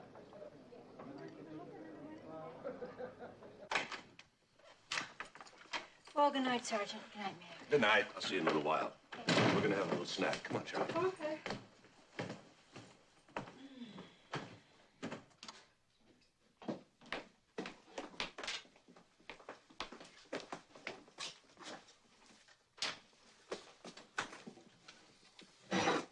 Well, here, why don't you do the eggs? I'll do the onions. I hope, Commissioner, that this isn't too much trouble for you. Not at all.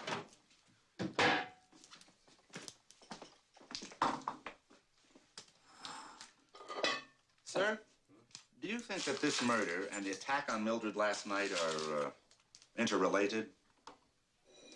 Oh, I don't think so. Could be. Well, this is not going to be an easy case. I know. In fact, I've never seen anything quite like it, sir. According to all the available evidence, it didn't happen. There was no way. I know. All the doors locked from the inside. There was always a guard on duty. None of the rooms connect. I know.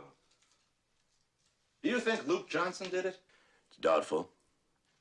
Because if he knew Tom Ryan voted guilty, he'd know that the other 11 jurors voted not guilty. He'd also have to assume that the odds would be in favor of an eventual acquittal. And a murdered juror would probably result in a mistrial. And I don't think he wants to go through all that again. And it was someone else. Someone who doesn't want to see Luke Johnson back in uniform this season. For any other season, for that matter. Oh, sir, don't feel so bad. It isn't hopeless. I'm crying because I peeled an onion, not because I can't solve the case. You mean you can solve the case? I didn't say that. Charlie. Yes, sir. Do you realize you just cracked 14 eggs? I hope you're hungry.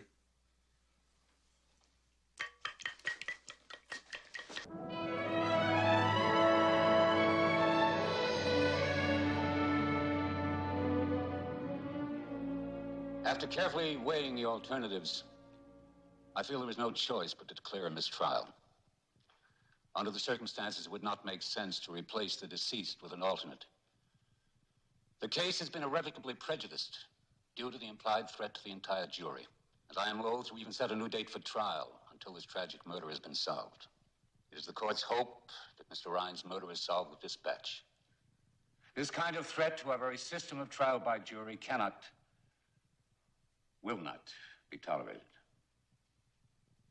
With deep thanks and heartfelt regrets, the jury is hereby dismissed.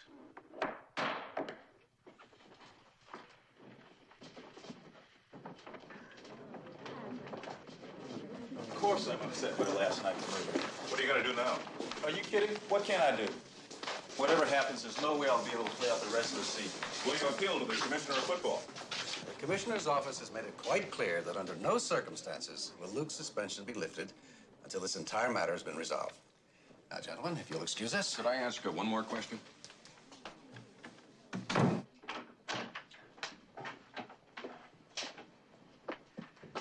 I appreciate this impromptu meeting, Stewart. How have you been? Can't complain, Leon. What can I do for you? Luke? Commissioner, I don't know if you've been following my case. I'm familiar with it, of course. Well, I didn't kill Mo Draper.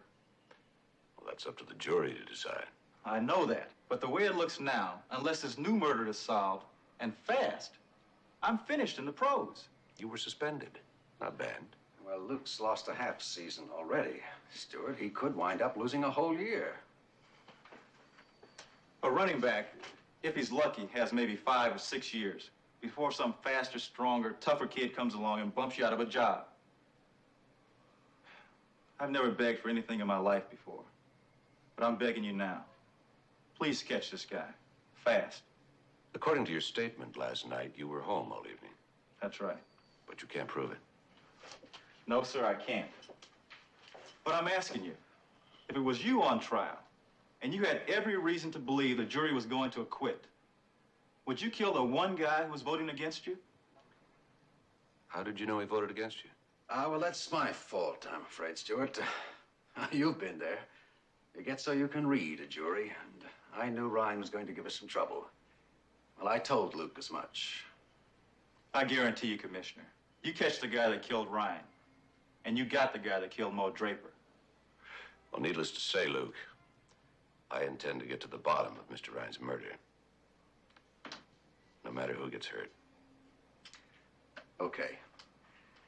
Now, we better take off, Luke. Okay. Thank you for seeing us, Stewart.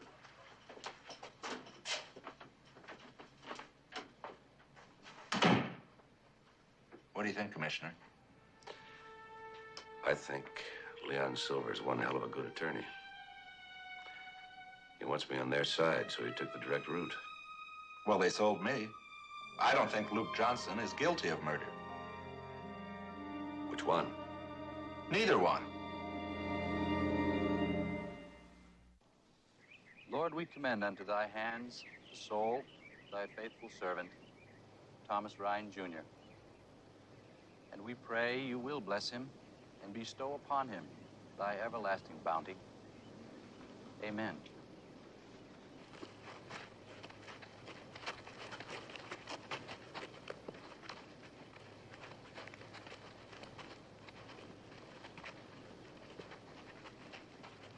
Mrs. Ryan, I'm Sally McMillan.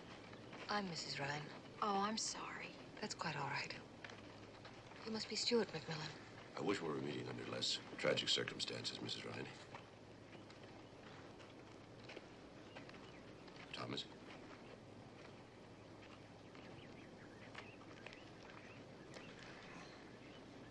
Celia, would you take Mr. Ryan to the car, please?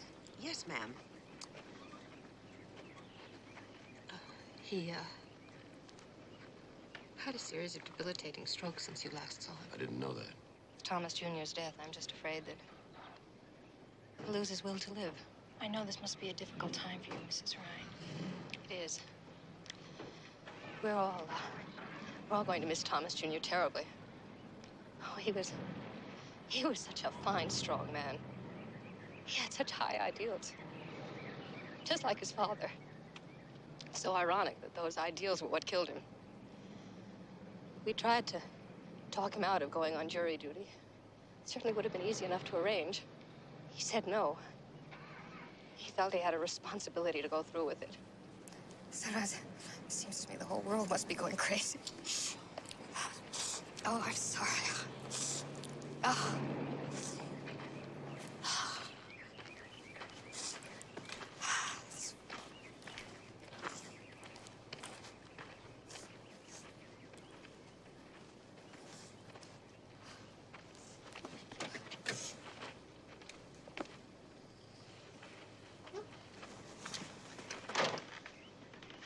Thomas, you always were a fighter. Don't let this beat you. Be strong. Mac, I don't know how much longer I have. Find my son's killer before I die. I want justice. I'll do my best, Thomas. I promise.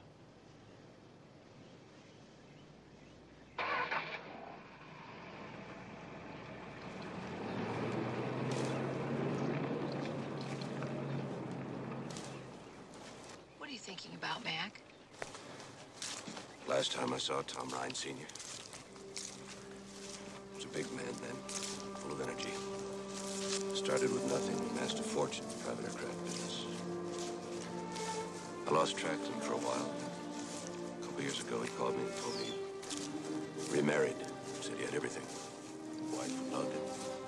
Son taking over more and more of the business successfully. Looking forward to the future with such enthusiasm. And now this.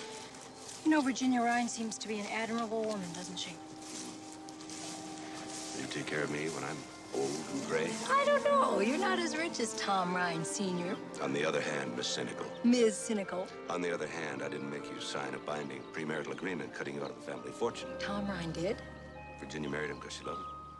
Well, that's why I married you. Go on, you married me for my money. You didn't have a nickel in savings when I married you. We still don't have a nickel in savings. Yes, but look how much higher our standard of living is.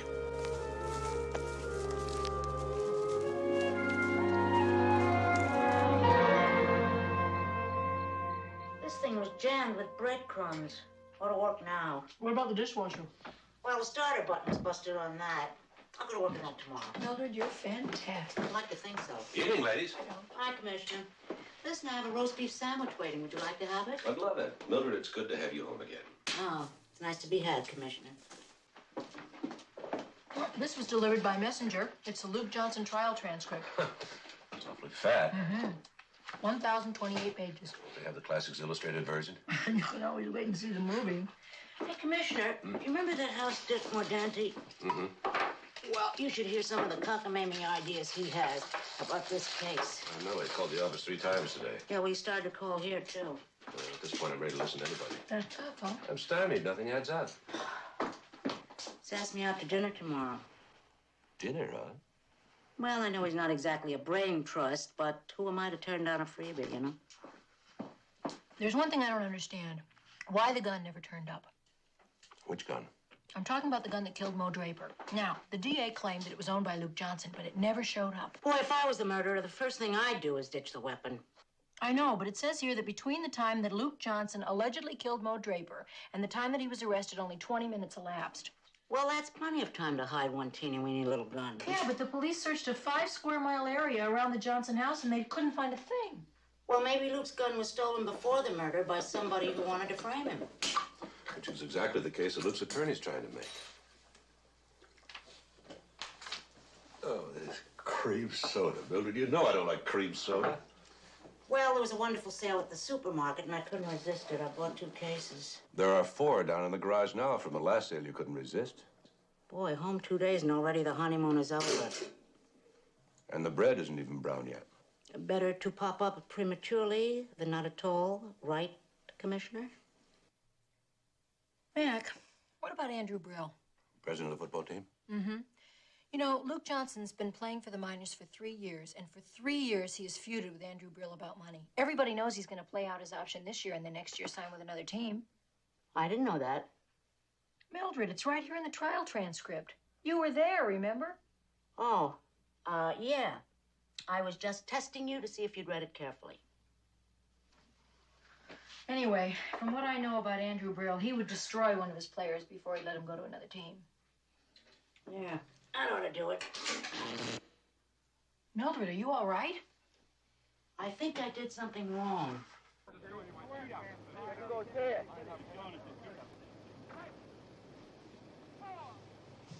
Thanks.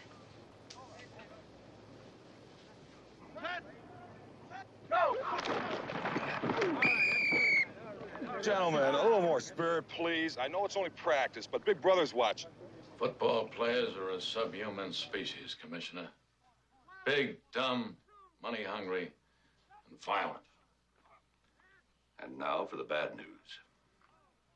It's like running a zoo. You have to keep them on a short leash and let them know who's boss, otherwise they'll bite your arm off at the elbow.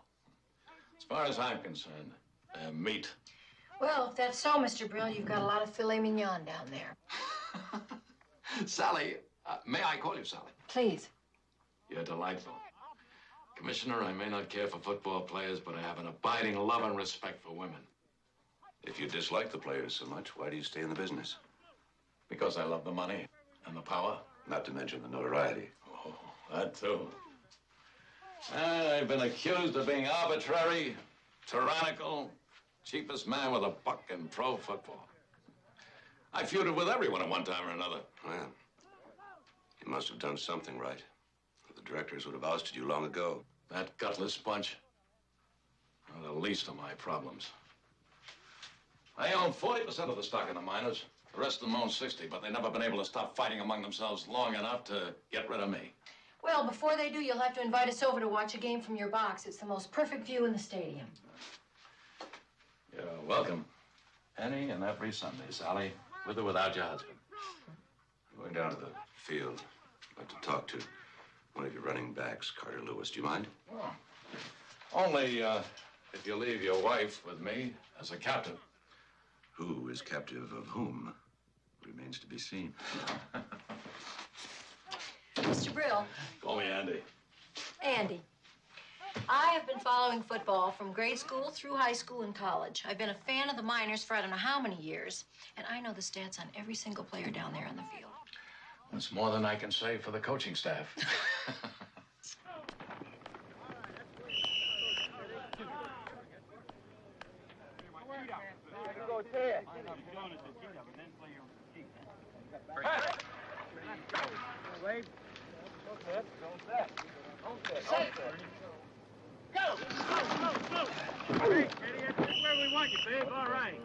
Urbanowski? Yeah, who are you? Police Commissioner McMillan. Oh, how you doing? Nice to meet you, sir. Likewise, Mr. Urbanowski. Just call me Coach. Everybody calls me Coach, even my wife. Well, Coach, I wonder if I could talk to one of your players for a minute or two. Carter Lewis. Sure thing. Hey, Lewis, come here a minute. You ever play football, Commissioner? Oh, saw him in college. Tight end, right? How'd you guess? Well, you're really not big enough for defense, but it looks like you got good speed. Had speed. Ain't it the truth? Carter, this is Commissioner of Police McMillan. He wants to talk to you. Nice meeting you. Thank you. What's a big shot dude like you want to talk to me for? It's about Luke Johnson. Oh, yeah. I need some information. Well, I'm sorry, Jim. I don't know nothing about nothing, you know? I've done some research on you, Mr. Lewis. No fooling. No fooling. Phi Beta Kappa at North Carolina. Master's degree in speech therapy.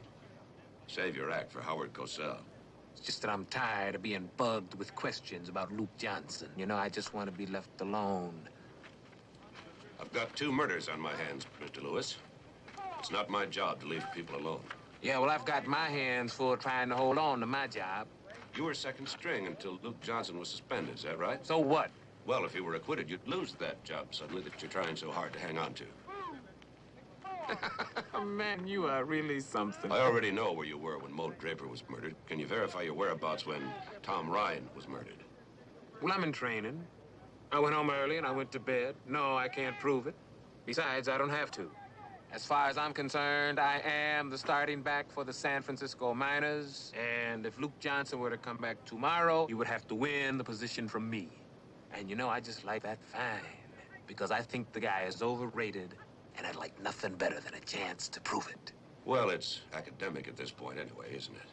As long as Luke Johnson's a suspect, you don't have anything to worry about. I don't have anything to worry about anyway. Everybody knows he was going to play out his option and quit the team this season. Look, I've got work to do, man.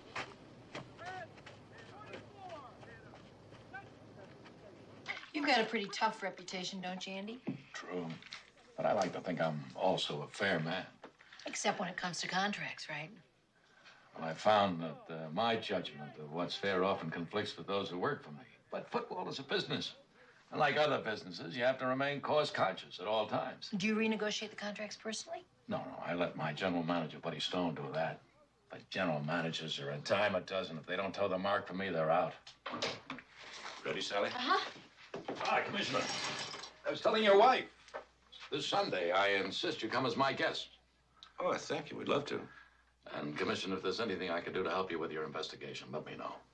I'll do that. See, whatever my personal feelings toward Luke, I do have a sense of justice. And if he's been wrongfully accused, he deserves to be cleared. Andy, Oh, excuse me. No, come in. Mrs. McMillan, Commissioner McMillan, this is Buddy Stone, my general manager. How do you do? This week. Always keep them on their toes, huh, Sally? Only way to run an airline.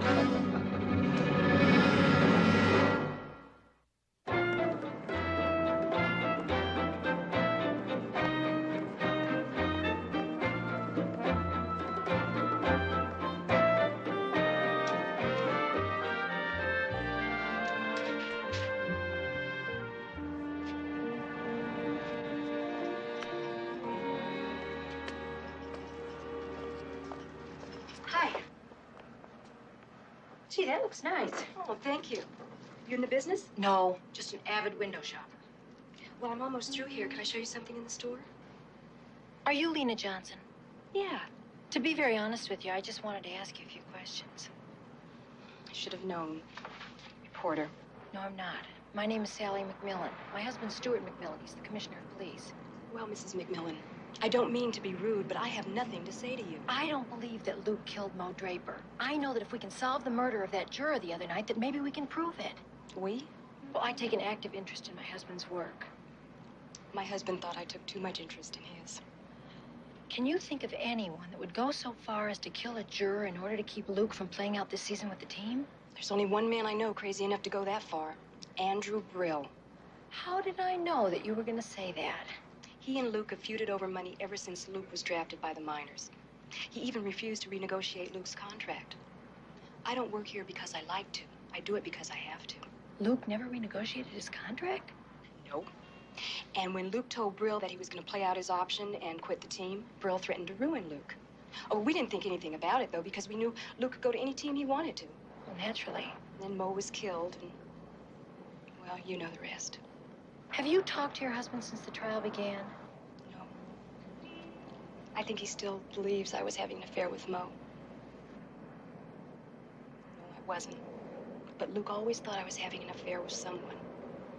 When he was on the road, he'd call me, and if I wasn't home, he'd go crazy. But if I was home, he'd accuse me of having someone there. Damned if I did, and damned if I didn't.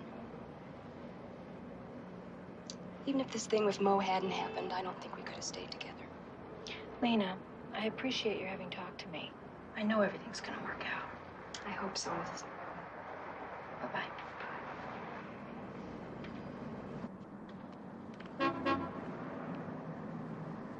How many times have I told you? You know, it never ceases to amaze me.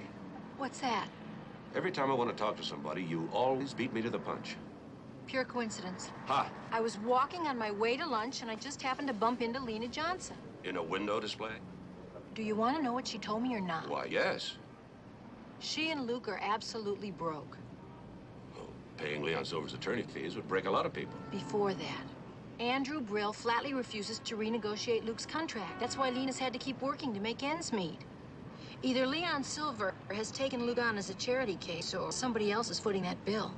From what I know of Leon Silver, he wouldn't pay a jaywalking ticket for his mother. So much for charity. Boy, am I hungry. Do you want to have some lunch? Yeah, I know a neat hot dog place right down the road. I have told you so many times that stuff is terrible for you. Let's go to Clean Mind, Clean Body. A gymnasium to eat? It's a health food restaurant. It's terrific. Yuck.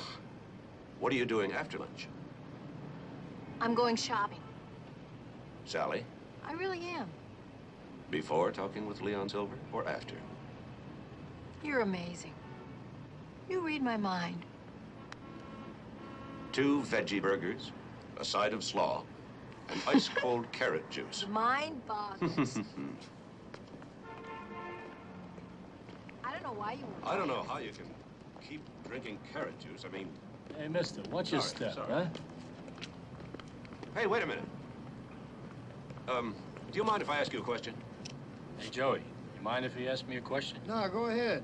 How do you install one of these windows? Is it difficult? Not if you know what you're doing, no. Put the window in the frame using this suction gizmo. Seal it up around the edges, pull the gizmo. And, you remove the window the same way? Yeah, sure. Uh-huh. I see. Well, thank you very much. Anytime. Hey, listen, just take a card, just in case you need Oh, some window. no, that's okay. Take it, I'm telling you. You never know when a window might break on you. Yeah, just a second. Hold this a second. Here. Here, hold that. Joe, give me a card. I'm all out. Again? Come on. Do you believe this? Come on. Thanks. Yeah, thanks. Here you go, pal. Do you want to take this first? Yeah. Yeah.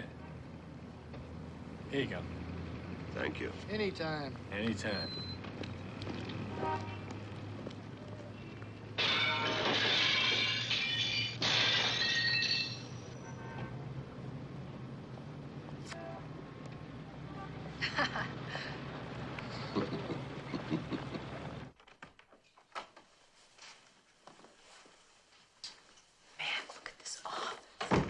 This is only the outer office.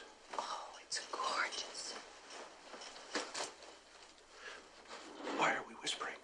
Well, it's so dignified. It's like a museum. I always whisper in museums. May I help you? Yes, we'd like to see Mr. Silver. Do you have an appointment? No, but would you tell him Stuart McMillan, Commissioner of Police, would like a few moments of his time? Oh, Commissioner, excuse me. I didn't recognize you. I'll just tell him you're here. Thank you. Should she have recognized you? Your Honor, I swear I've never seen that woman before in my life. I'll see you now. Mac, come on in. It's good to see you. It's nice to know that everybody around here isn't a whisperer. Well, I'm the whisperee. I don't believe you've met my wife. Oh, no, I'm afraid I've never had that pleasure before. Sally, this is Leon Silver. How do you do? How do you do? Please sit down. Thank you. Hello, Mac. I'm honored. I think in all the years we've known each other, this is the first time I've ever had the pleasure of a visit from you. That's right. What do you think? Very nice. I think it's one of the most beautiful offices I've ever seen. Why, thank you. Please feel free to look around. I think it will. I am rather proud of it. It's taken me years to get it just right. Oh, I've just had lunch. Can I order you some? No, thank you. We've eaten. Well, is this a purely social visit, Stuart? No. I thought as much. What can I do for you? Who's paying you for Luke Johnson's legal fees? Well, you might say that I'm representing Mr. Johnson out of a love for the game of football. I might, but I won't. Well, I don't suppose there's any reason for secrecy about it. A good part of the tab is being paid by Buddy Stone, the general manager of the team. And the rest is in the form of an IOU signed by Luke Johnson. Isn't Stone's generosity a bit excessive? I mean, what with Luke's announcement of quitting the team? Well, I've known Buddy Stone for years, ever since his playing days with the Bears. And he's the only friend the players have. At best, Andrew Brill's attitude can be described as contemptible.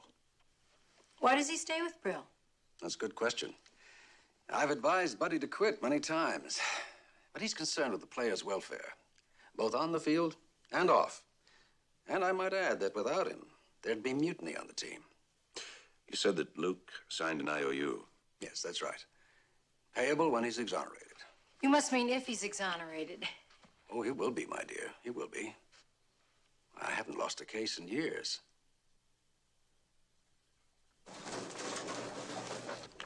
Hello, sir. Mrs. McMillan? Hi, Sergeant. Did you find the information? Yes, sir. The windows of this hotel are washed on a continuous basis, and they have a permanent electrical scaffolding up on the roof. Is that how Tom Ryan was killed? I don't know, but it's worth looking into. You ever ridden up on a scaffolding? No, sir. Well, there's always the first time. Did you bring your dusting kit? Yes, sir. One of the lab men lent it to me. Good. Then let's go up on the roof. I'm getting kind of hungry. I think I'll wait for you guys in the coffee shop. You just had lunch. What can I tell you? See you later. I wish I could eat like that. Commissioner. Commissioner, I've been calling you for days. No kidding. Yes, no, I'm not kidding. I keep getting your secretary, your Mildred. Well, the office has been pretty hectic. Yeah, that's all right. I know how busy you must be, except that I think I've cracked your case for you. You have? Yes, I have. Uh-huh. Well, why don't you ride up to the roof with us and you can tell us about it? All right.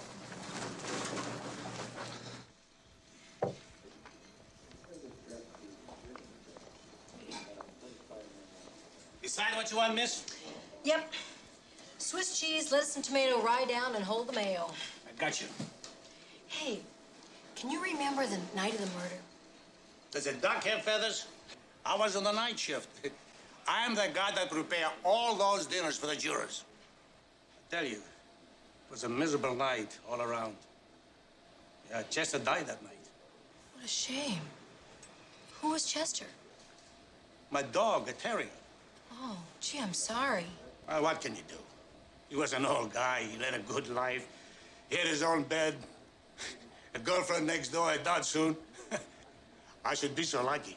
You must have loved him very much. Yeah. How'd he die? The vet said poison. He probably got into the neighbor's gopher traps.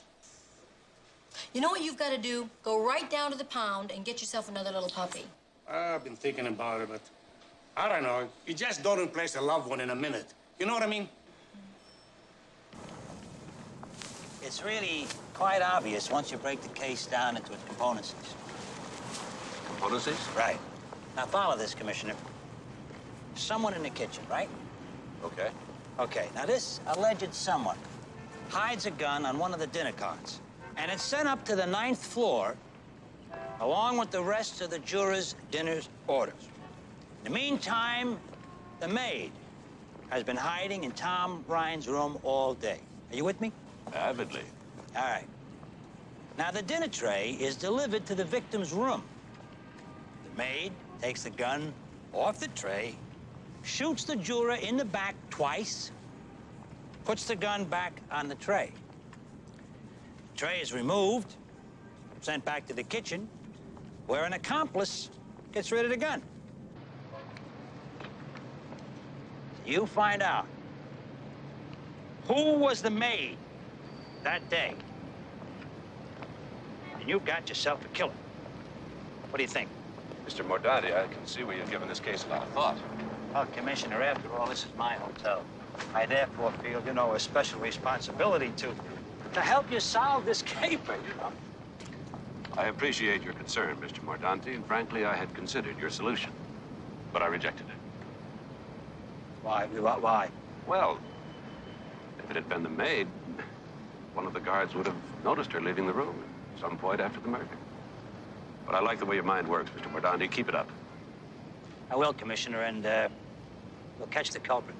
You bet we will. Listen, why are you up here? I'm gonna check a window for fingerprints. From the outside? Someone might have removed the window, fired the shots, then replaced it. It's brilliant. Why, thank you. And now, if you'll excuse us. Yeah, sure, Commissioner. I'll stay here and I'll keep an eye out for you.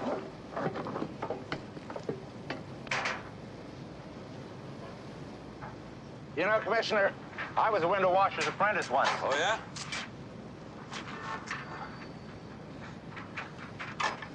What's the matter? I thought you said you were a window washer's apprentice once. Just once, sir. I can't stand the height. Well, if it makes you dizzy, don't look down. Yes, sir. You ready? Ready.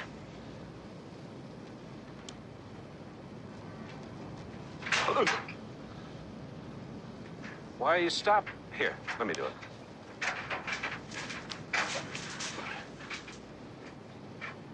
Are you ready?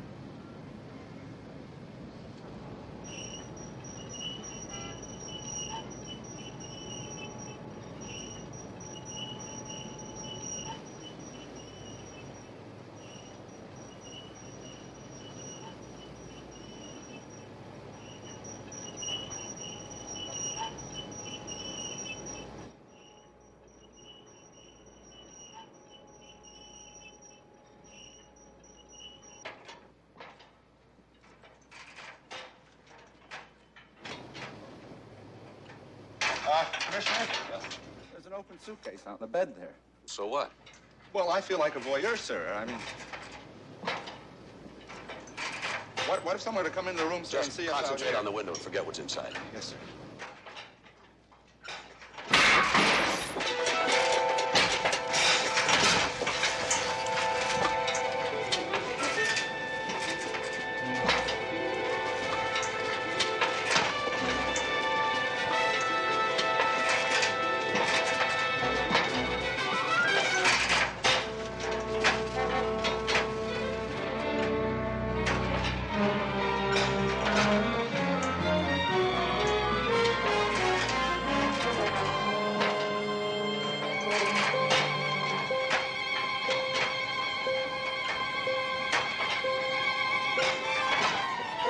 Give me the gun. I'm praying, sir. Give me the gun. Never mind praying.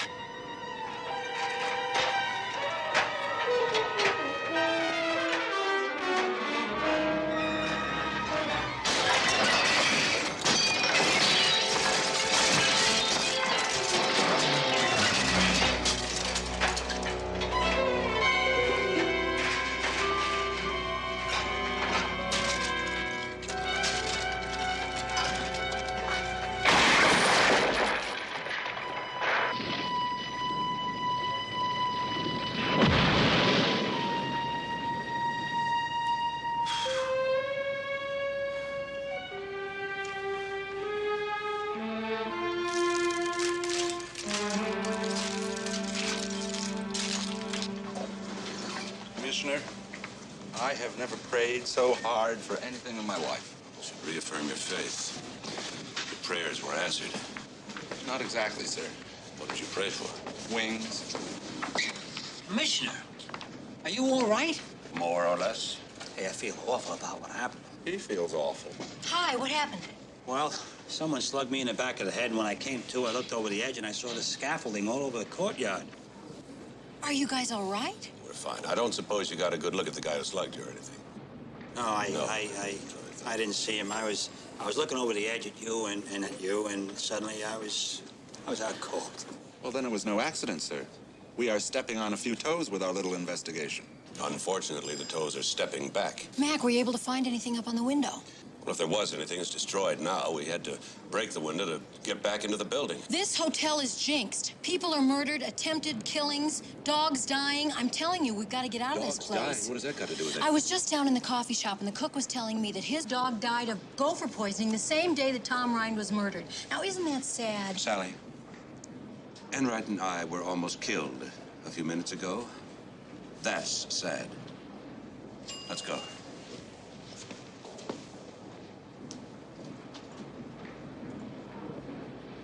What kind of a dog was it?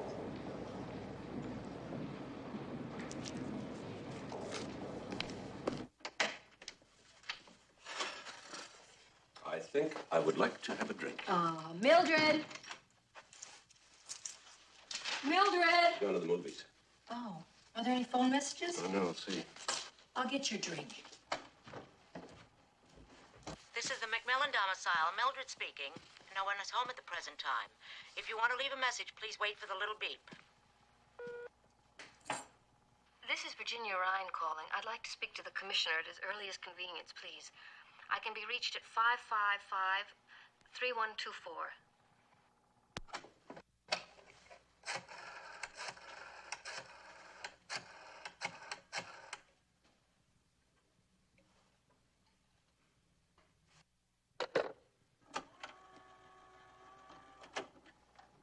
This is Virginia Ryan calling. I'd like to speak to the...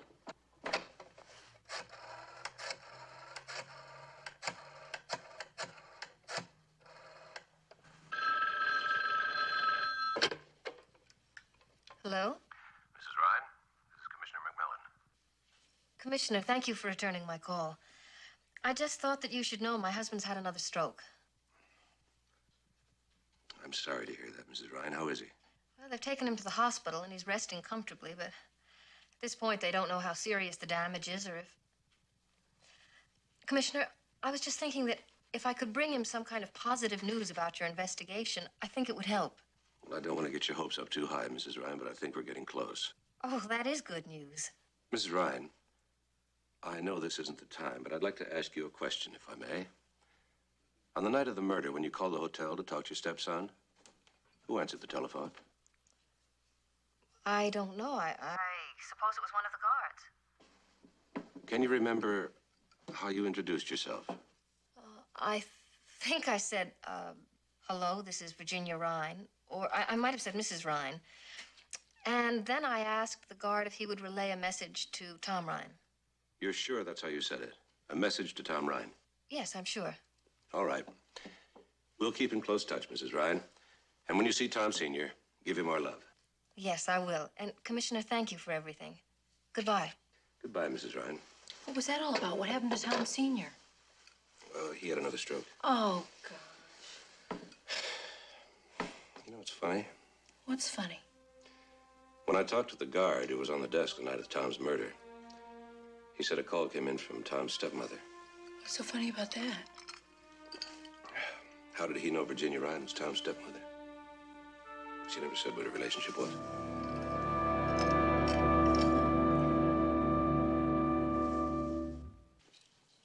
Well, I remember taking the jurors' dinner orders and then phoning it down to the kitchen. And when the dinners came up, I distributed them while Mike kept watching the corridor. Then what? Well, then after dinner, we collected the trays and sent them back down to the kitchen. And then most of the jurors turned in for the night. And then you spent some time in Miss Jerome's room. Well, yes, sir. But only half an hour. She's a writer, and she wanted to interview me in depth. And after your in-depth interview, what did you do? Well, then I relieved Mike at the desk, and about 10:30, call came in from Mr. Ryan's stepmother. And I took the message You did down. it again? I did what, sir? How did you know she was Tom Ryan's stepmother? You see, Jerry, we listened again to the tape of that call, and nowhere on it does Mrs. Ryan refer to herself as anything but Mrs. Ryan. If you were going to assume she was anything at all, why not his wife? Or his real mother? Why his stepmother? Well, as you know, Commissioner, during a long trial, the jurors are kept pretty much from any outside contact. And they tend to get pretty chummy with each other and with the guards, just to keep from going bananas. So since we are the only ones they're allowed to talk to, you get to know them pretty well sometimes. As, say, with Miss Jerome. Well, you know, sir, the fact is that Tom Ryan was a good guy. And we just sort of struck up a friendship, that's all. I knew all about him and vice versa.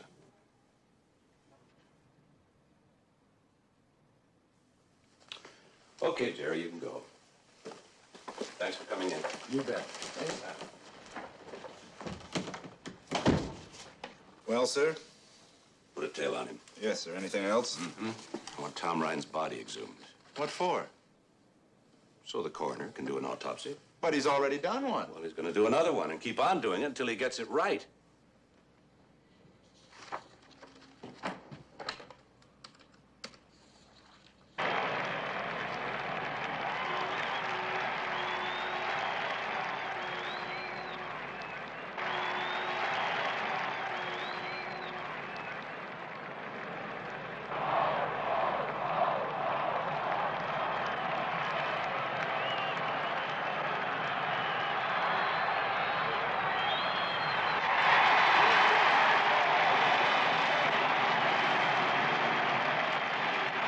another touchdown.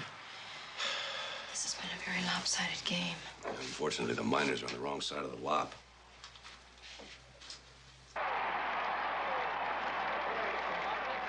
Go down to the locker room and shake a few of those clods up. Andy, wait 15 or 20 minutes. Why? So you won't say something that I'll have to apologize for tomorrow. All right. All right.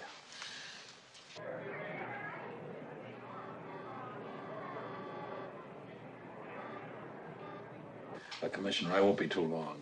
Why don't you and Sally wait for me and we'll go out for dinner together? Fine. On us. Thank you. Buddy, entertain my guests for a while. What a disaster. Well, every team has an off game. We're having an off season. Dead last in the standings and no relief inside. Well, there's a silver lining. The team with the worst one-loss record gets the first draft pick. That's true. With some of the best college prospects in years graduating, we have a shot at picking up some terrific talent next year. There you go. Are you going to go for a running back to replace Luke? No, he'll be back next season. And I think we're going to surprise a lot of people. How can you be so sure he'll be back? Because I have to believe the case against him is too weak. Now, the way I read it, there's at least a reasonable doubt. And that's all it takes for acquittal. He said he was going to sign with another team.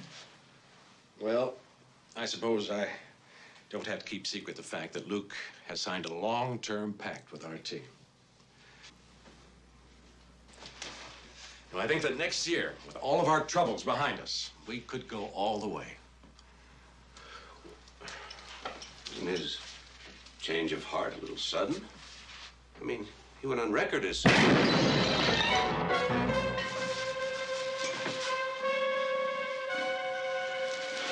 Everybody stand here.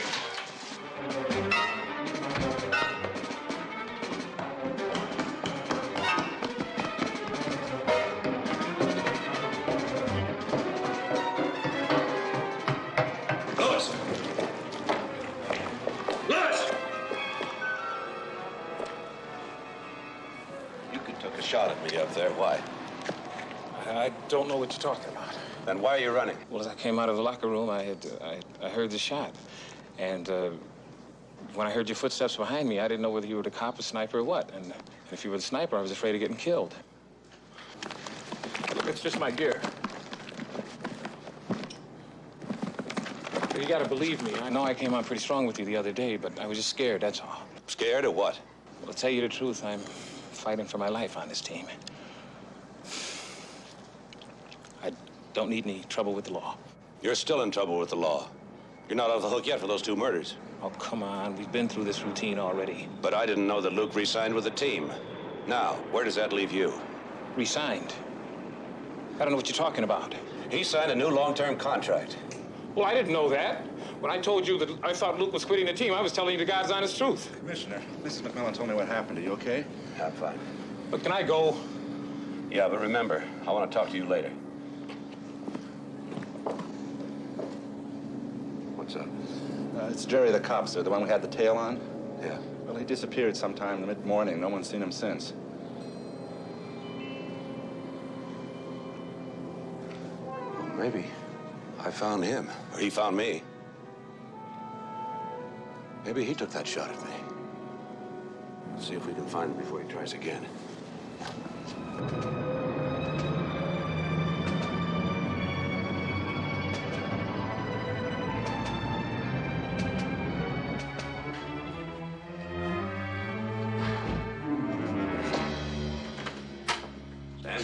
Well, Commissioner, when you're right, you're right. We blew it with this one. Nobody's perfect, Sam. I am, Commissioner. Usually. Usually perfect? It's like saying slightly pregnant. What did you find? Well, as you suspected, this guy was poisoned. We didn't find it. You didn't find it because you didn't look for it. A man has got 2 bullet holes in his back. It doesn't occur to us to look for poison. How many times do you need to kill a guy? What kind of poison? Of all things, Amanita muscaria. I flunked Latin in high school. Oh, so did I. It's poison mushroom. Extremely toxic, even in minute amounts. Always fatal. Slow or fast-acting? Oh, slow.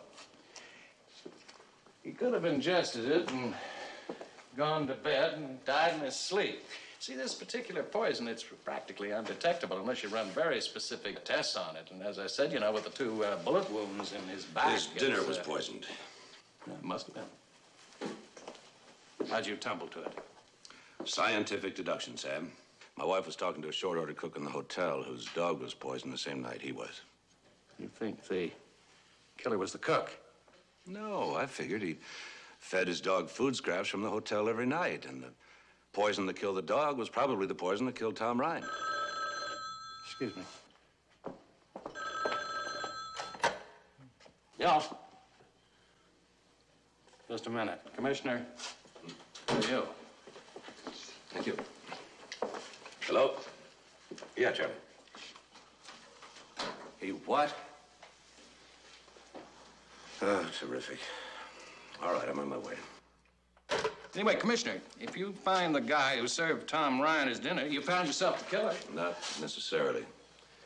The guy that served Tom Ryan his dinner is in County General. They found him an hour ago in his apartment, shot 3 times in the chest. Is he gonna pull through? Chances are dim to none.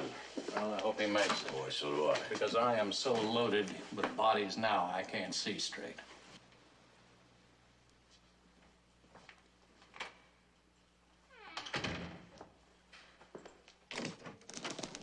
What's the word? Well, sir, he's alive, but barely. I've got a guard posted. All right, issue a release to the press in my name saying that we believe we found the man who killed Tom Ryan and that he's been operated on for the removal of several bullets. He's expected to live and provide us with a full statement. Well, what happens when he doesn't? Well, by that time, I believe I'll have my man. Get a search warrant for this address and then pick me up at Burton Roner's yacht in the marina. Yes, sir. Who's Burton Roner? One of the board of directors.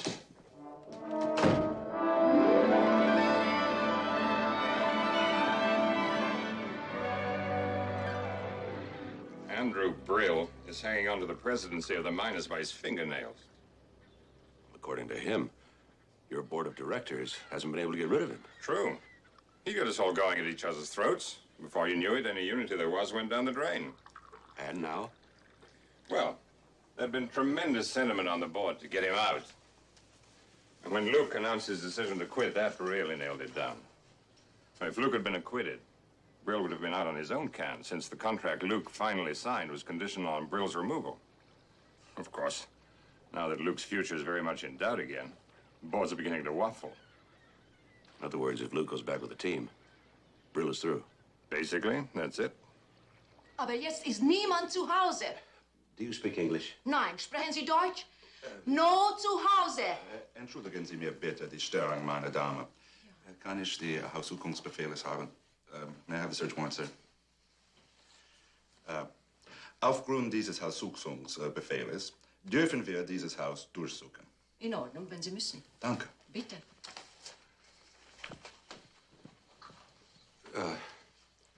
You two check the front room. Why don't you check in there? I didn't know you spoke German. Oh, I can manage in 4 or 5 languages, sir. It's a knack I have. You're a man of hidden talents. Thank you, sir. Bitte schön. Danke schön. Bitte? Danke.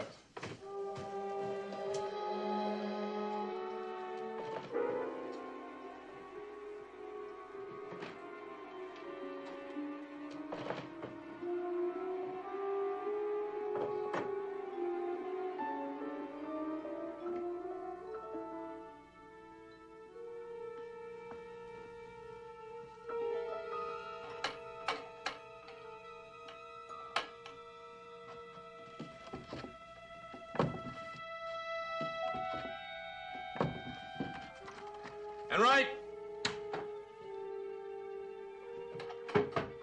And, oh. What'd you find, sir? You could open that. Oh, it's a piece of cake, sir. Stand back.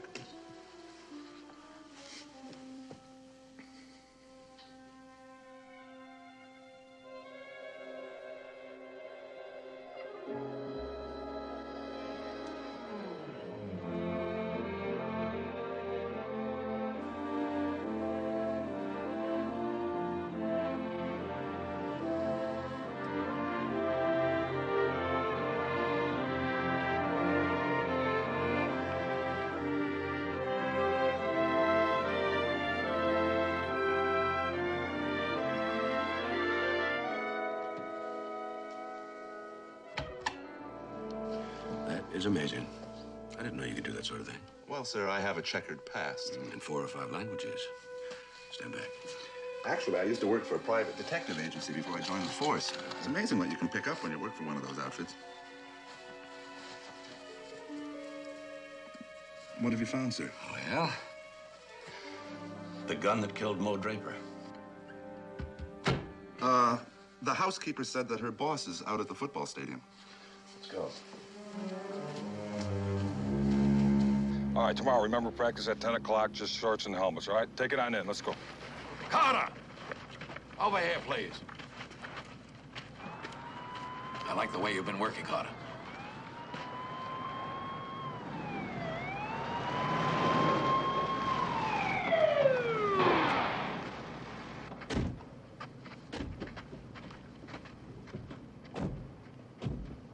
Hey, what's going on? Gonna make an arrest, Lewis. Oh, come on now. It's not you. Who is it then? It was a hell of a good scheme, Stone. You almost got away with it. Got away with what? The killing of Mo Draper. Commissioner, if this is some kind of a joke, it's not very funny. It's no joke. Luke told you he was quitting the team. There's no way he'd return for another season, so you killed Mo Draper and framed Luke for it. Now, why would I want to frame my star player?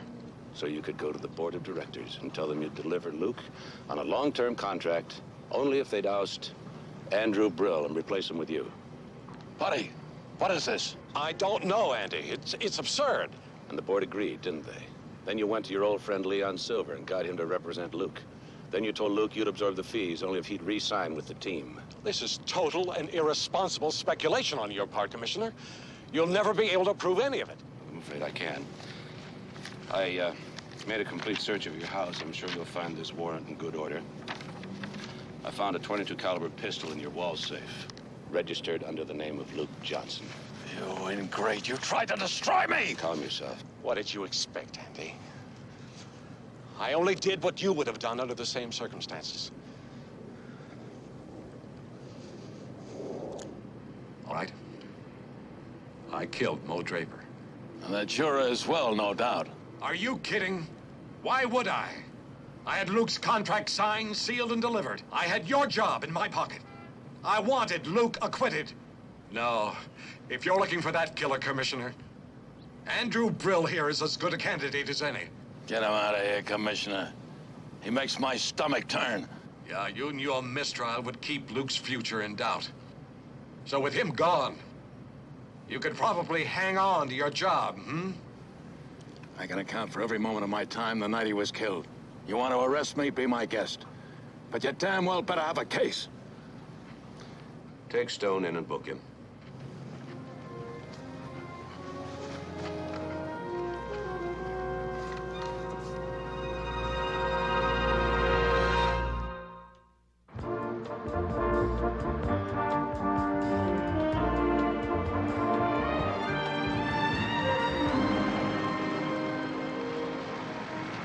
Mac, how did Buddy Stone ever get Mo Draper to lie about having an affair with Luke Johnson's wife? Easy.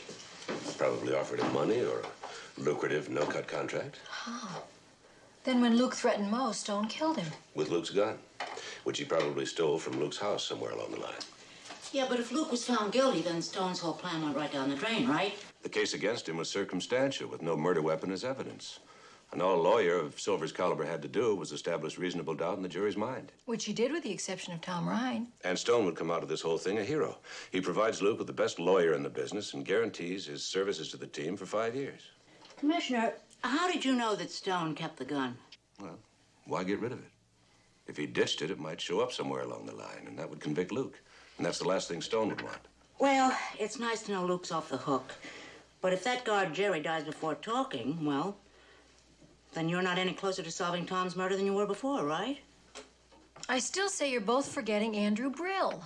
Well, he had a motive, but he also had an ironclad alibi. Well, now, if he hired Jerry to do the thing for him, an alibi doesn't have any meaning. Tell that to the judge. So, Tom was killed because 11 people voted innocent and 1 person voted guilty. But how could Jerry have ever known that Tom was the only one to vote guilty? 10 voted innocent and 1 guilty. What? What did you say? Well, I never did make up my mind about how I was going to vote, and then they started arguing with Tom, and they never got around to me. Mildred, how would you have voted? Oh, Mrs. McMillan, that's between me and my conscience. Mildred, you're sensational. Yeah, I know. I was always good with machines. No, I'm not talking about the dishwasher. You just told me who killed Tom Ryan. I told you who killed Tom Ryan. You told me who killed Tom Ryan. Mildred!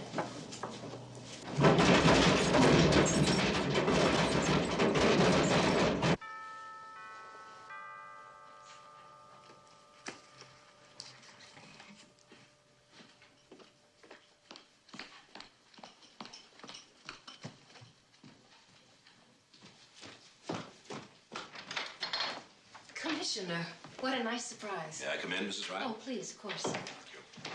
Oh, I hope you've got some good news for me. I've got to go to the hospital soon to see Thomas, and I just know that it would cheer him up if I could tell him, well, that you've broken the case. I have. Really? That's wonderful. Who killed my stepson? Jerry, one of the guards, by poison. Frightening. Please, won't you sit down? Thank you. Do you know why he did it? No, I don't know why. Maybe money, maybe it was a lot of things. But I do know who put him up to it, Mrs. Ryan. You. Why on earth would I kill my own stepson? Money. Oh, Commissioner. I signed a premarital agreement with Thomas before we were married. If he dies, I get nothing. You do if there's no one left to inherit the money. Kill Tom Jr., you win by default. You know that killing him during the jury's deliberations would immediately throw suspicion on those involved in the trial, especially when you arranged to have my housekeeper attacked first. I had never heard anything so bizarre. Now, you know that I was at home the night Tom was killed. You even got a phone call on tape to prove it. Jerry was quite a ladies' man. It wasn't too difficult to seduce him, was it? What did you promise him? Was it money? Marriage?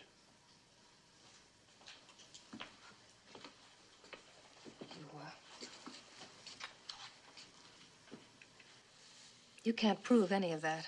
You know I wouldn't have come if I didn't have proof. Jerry told me the whole story. He couldn't have. Would you like to come to the hospital with me and see? You're very good at using people, Mrs. Ryan, getting them to do what you want. But you made one mistake. When you tried to kill Jerry, you blew it. Commissioner, you know what I wish? I wish that you had stayed out of it.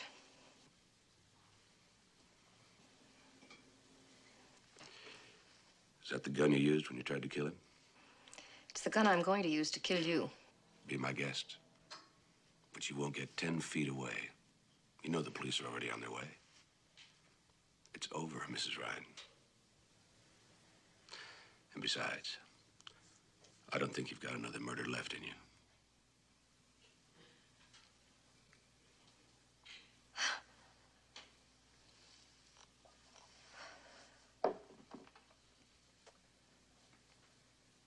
How did you figure it out? That first phone call, it wasn't just that Jerry knew you were Tom's stepmother. He had an explanation for that. You told Jerry over the phone that Tom Sr. was gravely ill, and you wanted to let Tom know. Jerry said he'd tell him right away. But you said you wanted to talk to Tom, and that always bothered me. Because you both hung up after the message. I kept asking myself why. Unless you both knew he was already dead.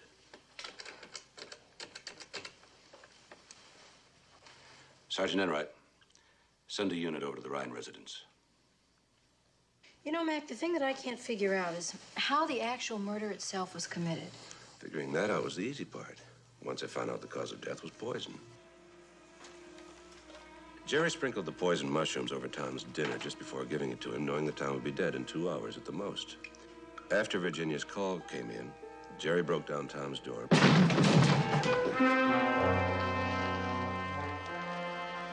been shot. Then told Mike to call the police. Then Jerry put a silencer on the gun, fired 2 shots into the body, re-hid the gun and exited the room. By the time the police came and examined the body, they had no reason to doubt Mike, who, on Jerry's orders, had called to report a shooting. My goodness. You know, it's amazing that a woman as clever and cool as Virginia would confess to a murder, where if she'd only kept quiet, she would have found out that Jerry died before he ever regained consciousness. It's my honest face. Women always believe what I tell them. Oh, is that it? Oh, well, I'm gonna remember that the next time that you tell me you're working with the mayor until midnight. I did. Yeah, hello. Oh, hi, Mr. Mordanti. Not home, not home. Oh, I'm sorry, the commissioner is not home, not home. Oh, thank you, Nina. Yeah. Nina? Well, as a matter of fact, they're all tough. But, when you've been at it as long as we have, you sort of develop an instinct for the truth. Dinner? Yeah, I'd love it. Yeah, that'll be fine. Okay. Thank you.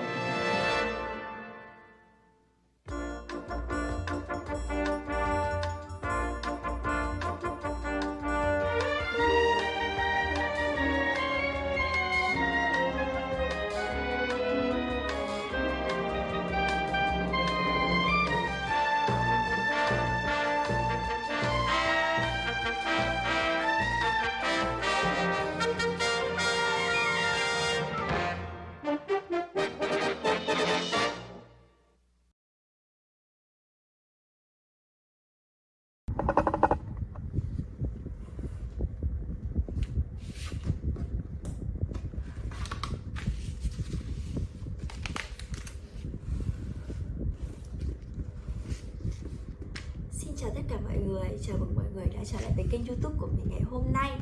Và hôm nay mình sẽ hướng dẫn cho các bạn tô màu một bức tranh hình khối Rubik nha. Và mình nghĩ là nếu mà bạn nào muốn tìm hiểu chơi về cái bộ môn Rubik này thì cũng khá là giỏi nha. Tại vì mình thực sự ấy, có một đợt mình thấy anh mình chơi cái trò Rubik này thì mình cũng có thử, nhưng mà thực sự là rất khó nha mọi người. Và đây là bức tranh khối Rubik mà mình đã chuẩn bị. Thì bên trên này là một bức tranh đã được tô màu sẵn, và một bên dưới là một bức tranh chưa được tô màu nha. Và mình sẽ tô màu bức tranh bên dưới này theo bức bạch tranh bên trên nhé. Và để tô được bức tranh thì tất nhiên rồi mình cần có ở đây là một hộp màu. Và bên cạnh mình đây là một hộp màu gồm 24 màu. Không để các bạn đợi lâu thì mình sẽ bắt đầu tô bức tranh này ngay bây giờ nha. Đầu tiên thì mình sẽ lấy màu xanh nước biển để tô các khối mặt. Mình sẽ dùng màu xanh nước biển để tô các mặt mà có màu xanh nước biển nha. Đây mình sẽ lấy màu xanh nước biển trước.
Ok, và mình sẽ tô cả ô bên này nữa nha.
Chết, mình vừa làm gãy mất cái màu hồng này rồi, mình vừa mới dùng luôn mà đã gãy rồi.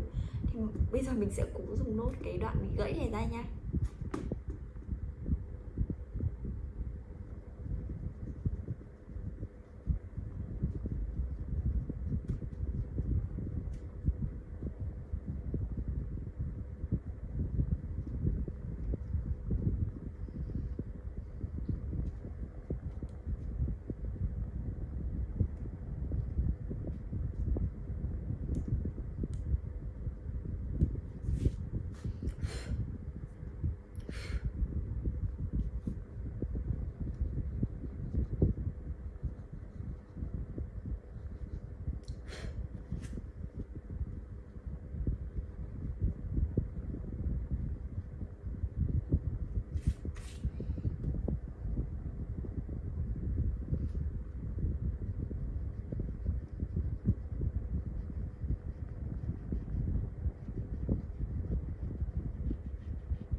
Và mình cũng vẫn sẽ tiếp tục tô cả hai ô này bằng màu hồng nữa nha.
Ok, vậy là mình đã tô hết những cái ô mà cần phải tô màu hồng rồi nha.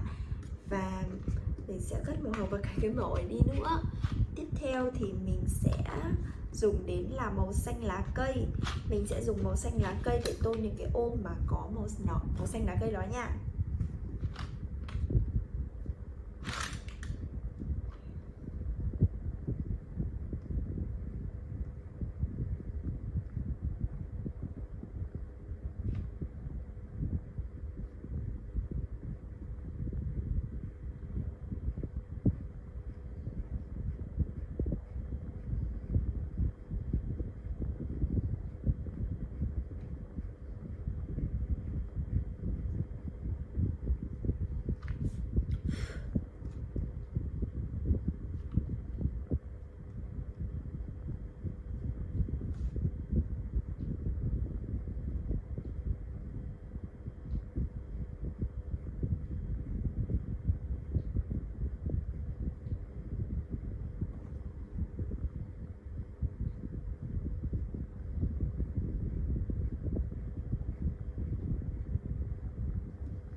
sẽ tô cả cái bánh xe đằng sau y hệt như vậy đi nhá.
Mẹ đã cho con mượn điện thoại được không?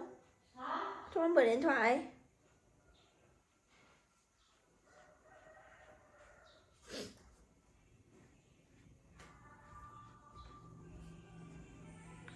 Bác Khánh gọi nhưng mà Khánh gọi nhưng con đang ấy.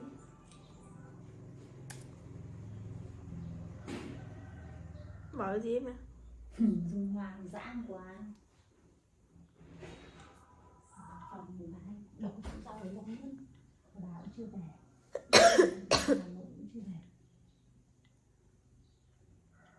Chó gì mà nhổ này nát bét này.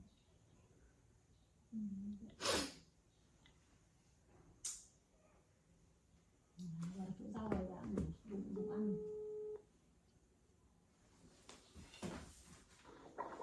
Alo ạ? Bà Khanh ơi, con đang quay video, bà vừa gọi gì ấy hả?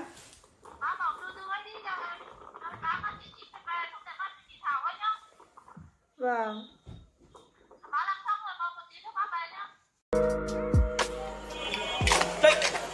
ও তুমি ডরাইছেন? ডরাবো কেন? মাকে এরকম আটকা মায়া মনে সামনে চলে আসলে তো একটু চিন্তা লাগেই। আর কালকে আবার তোমার মামার সাথে চ্যালেঞ্জ। বইলাইছো শেষবার মতো চুল দাঁড়িয়ে আশ্রয় আসতে। শুনেন, কালকের খেলায় আপনি হারবেন। বাবা, কনফিডেন্স দেখছো মেয়ে? যদি না হারছেন তাহলে কিন্তু বললাম এটা দিয়ে আমি আমার হাতে আপনার নাম লিখুন। মানে তো তখনই বুঝবেন যখন এটা দায় আপনার উপর পড়ব। সরেন। আরে ভাই, নাম লিখবা মানে? কি মুসিবতে বললাম, জিততে না পারে এখন 2 নাম্বারই।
এই কি করতেছ?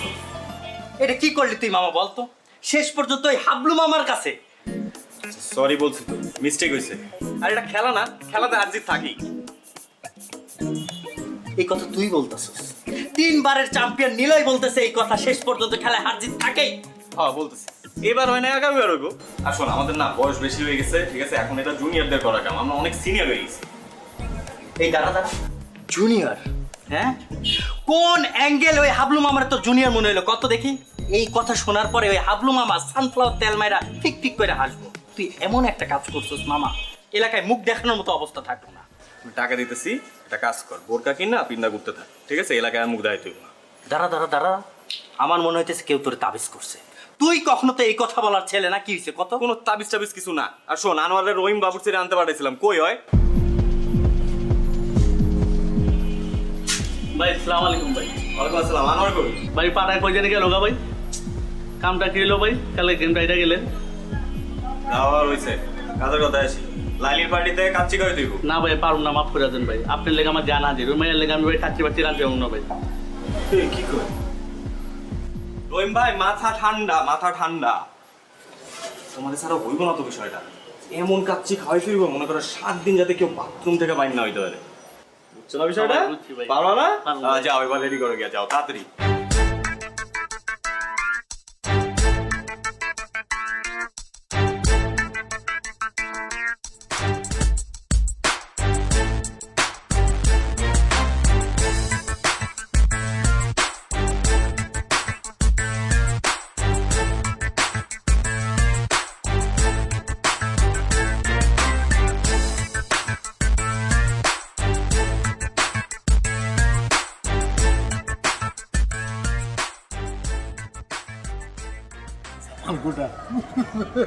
একটু বড় খবর হইব।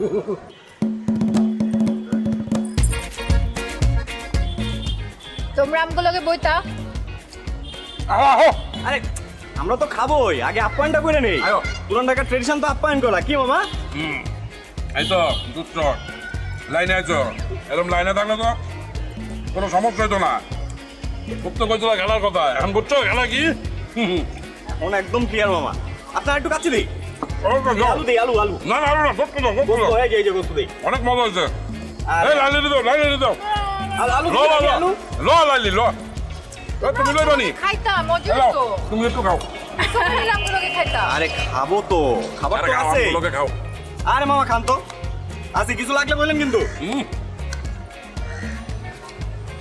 মজা হয়েছে। আসলে না তুলো গোস্ত ল।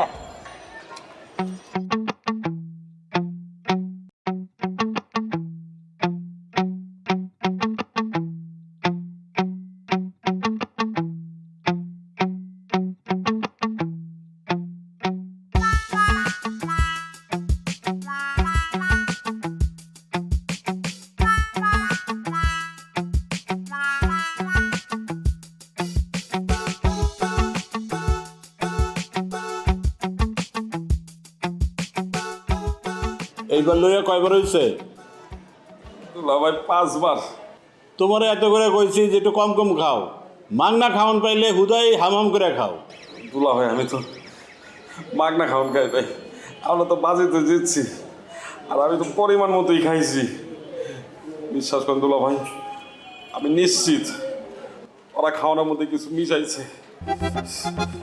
লাইলিও তো পরিমাণ মতো খাইছে, ওরা তো পেট নামছে শুনছি। হ্যাঁ, মানুষের খায় কাম নাই, তোমার খাওয়ানোর লোকে কিছু মিলাইছে। ভাই আপনি জানেন না, ওরা অনেক ডেঞ্জারাস, অনেক ডেঞ্জারাস দুলা ভাই। ওরা প্রত্যেকটা ধরে ধরে ফাঁসি দেওয়া উচিত দুলা ভাই। আমি খালি একটু সোজা হয়ে দাঁড়াইলই, তারপর দেখেন আমি রাজপথে নামবো, রাজপথে নামবো, আমি আন্দোলন করবো মগো ফাঁসির লিগা। যাও যাও যাও, তুমি তোমার কানে যাও, আমি তোমার লেগে কেড়ে বয়ে থাকো। আপনি একটু বহান ভাই।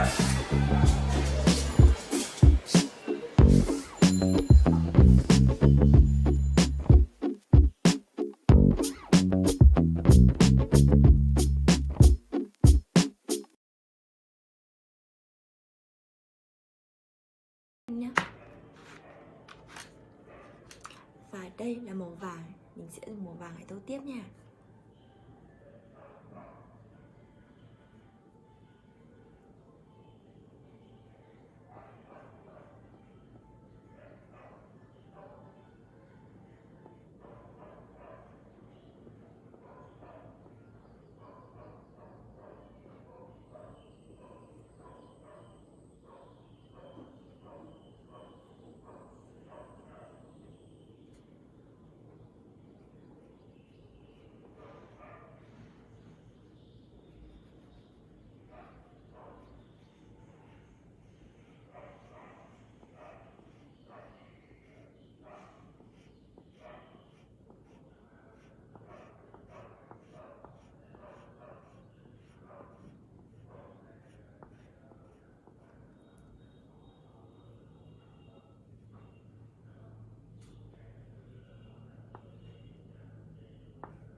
Vậy là mình đã dùng xong màu vàng để tô quả bóng này rồi.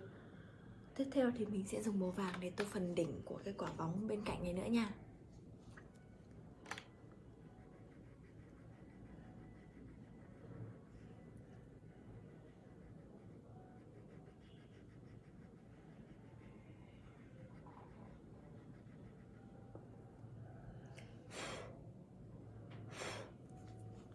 Và tiếp theo thì mình sẽ dùng màu cam để tô tiếp nhé.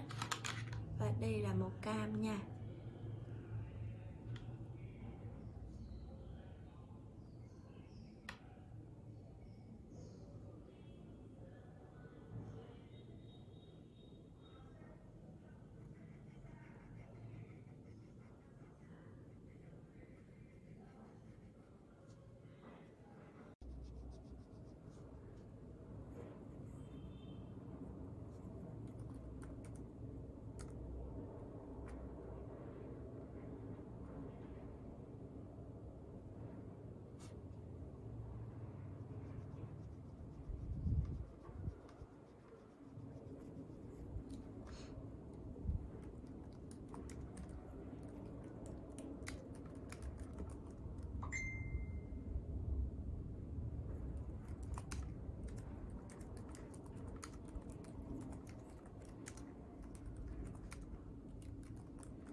Là sao vậy men? Vừa chú Quảng bảo là bắt em có bên drive vào xong ấy. Ý là bây giờ em có bên em chú ấy vào máy có bên drive vào xong tối chị có vào máy ấy. Em bảo là chị đang ở gần đấy. Ý em nói thế. Thế bây giờ chị nhắn Zalo chị bảo là con đang ăn sinh nhật bạn gần đây thì tầm tối con mang lại mày sang con cóp nhớ và thế. Nhắn Zalo ấy. Hỏi xem nào.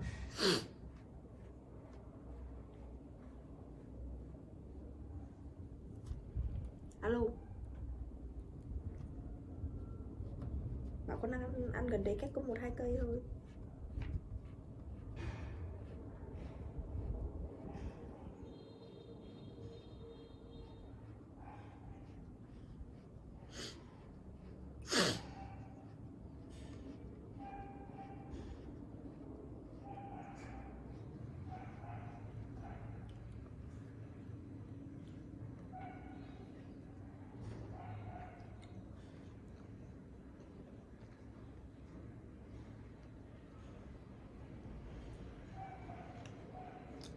Nhắn Zalo chưa? Tìm thấy số Zalo không?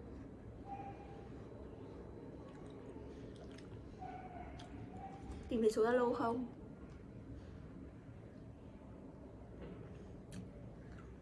Gọi gì?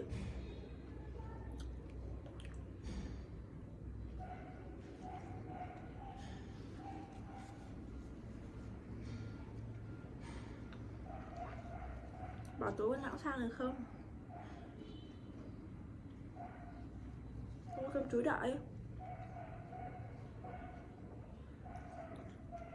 Con đang ở gần nhưng mà tối mới sang được.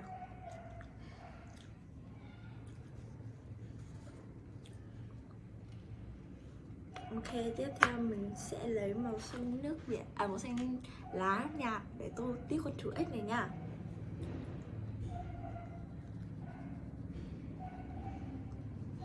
Cái gì đang nha quả. Nha nho à. Đấy á. Tôi chẳng nghe gì. Tại em đưa cho nghe.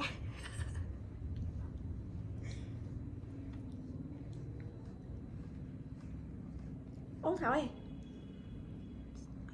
À, mình đang bảo Thảo có điện thoại mình không? Tôi không quen điện thoại. Thôi xin lỗi.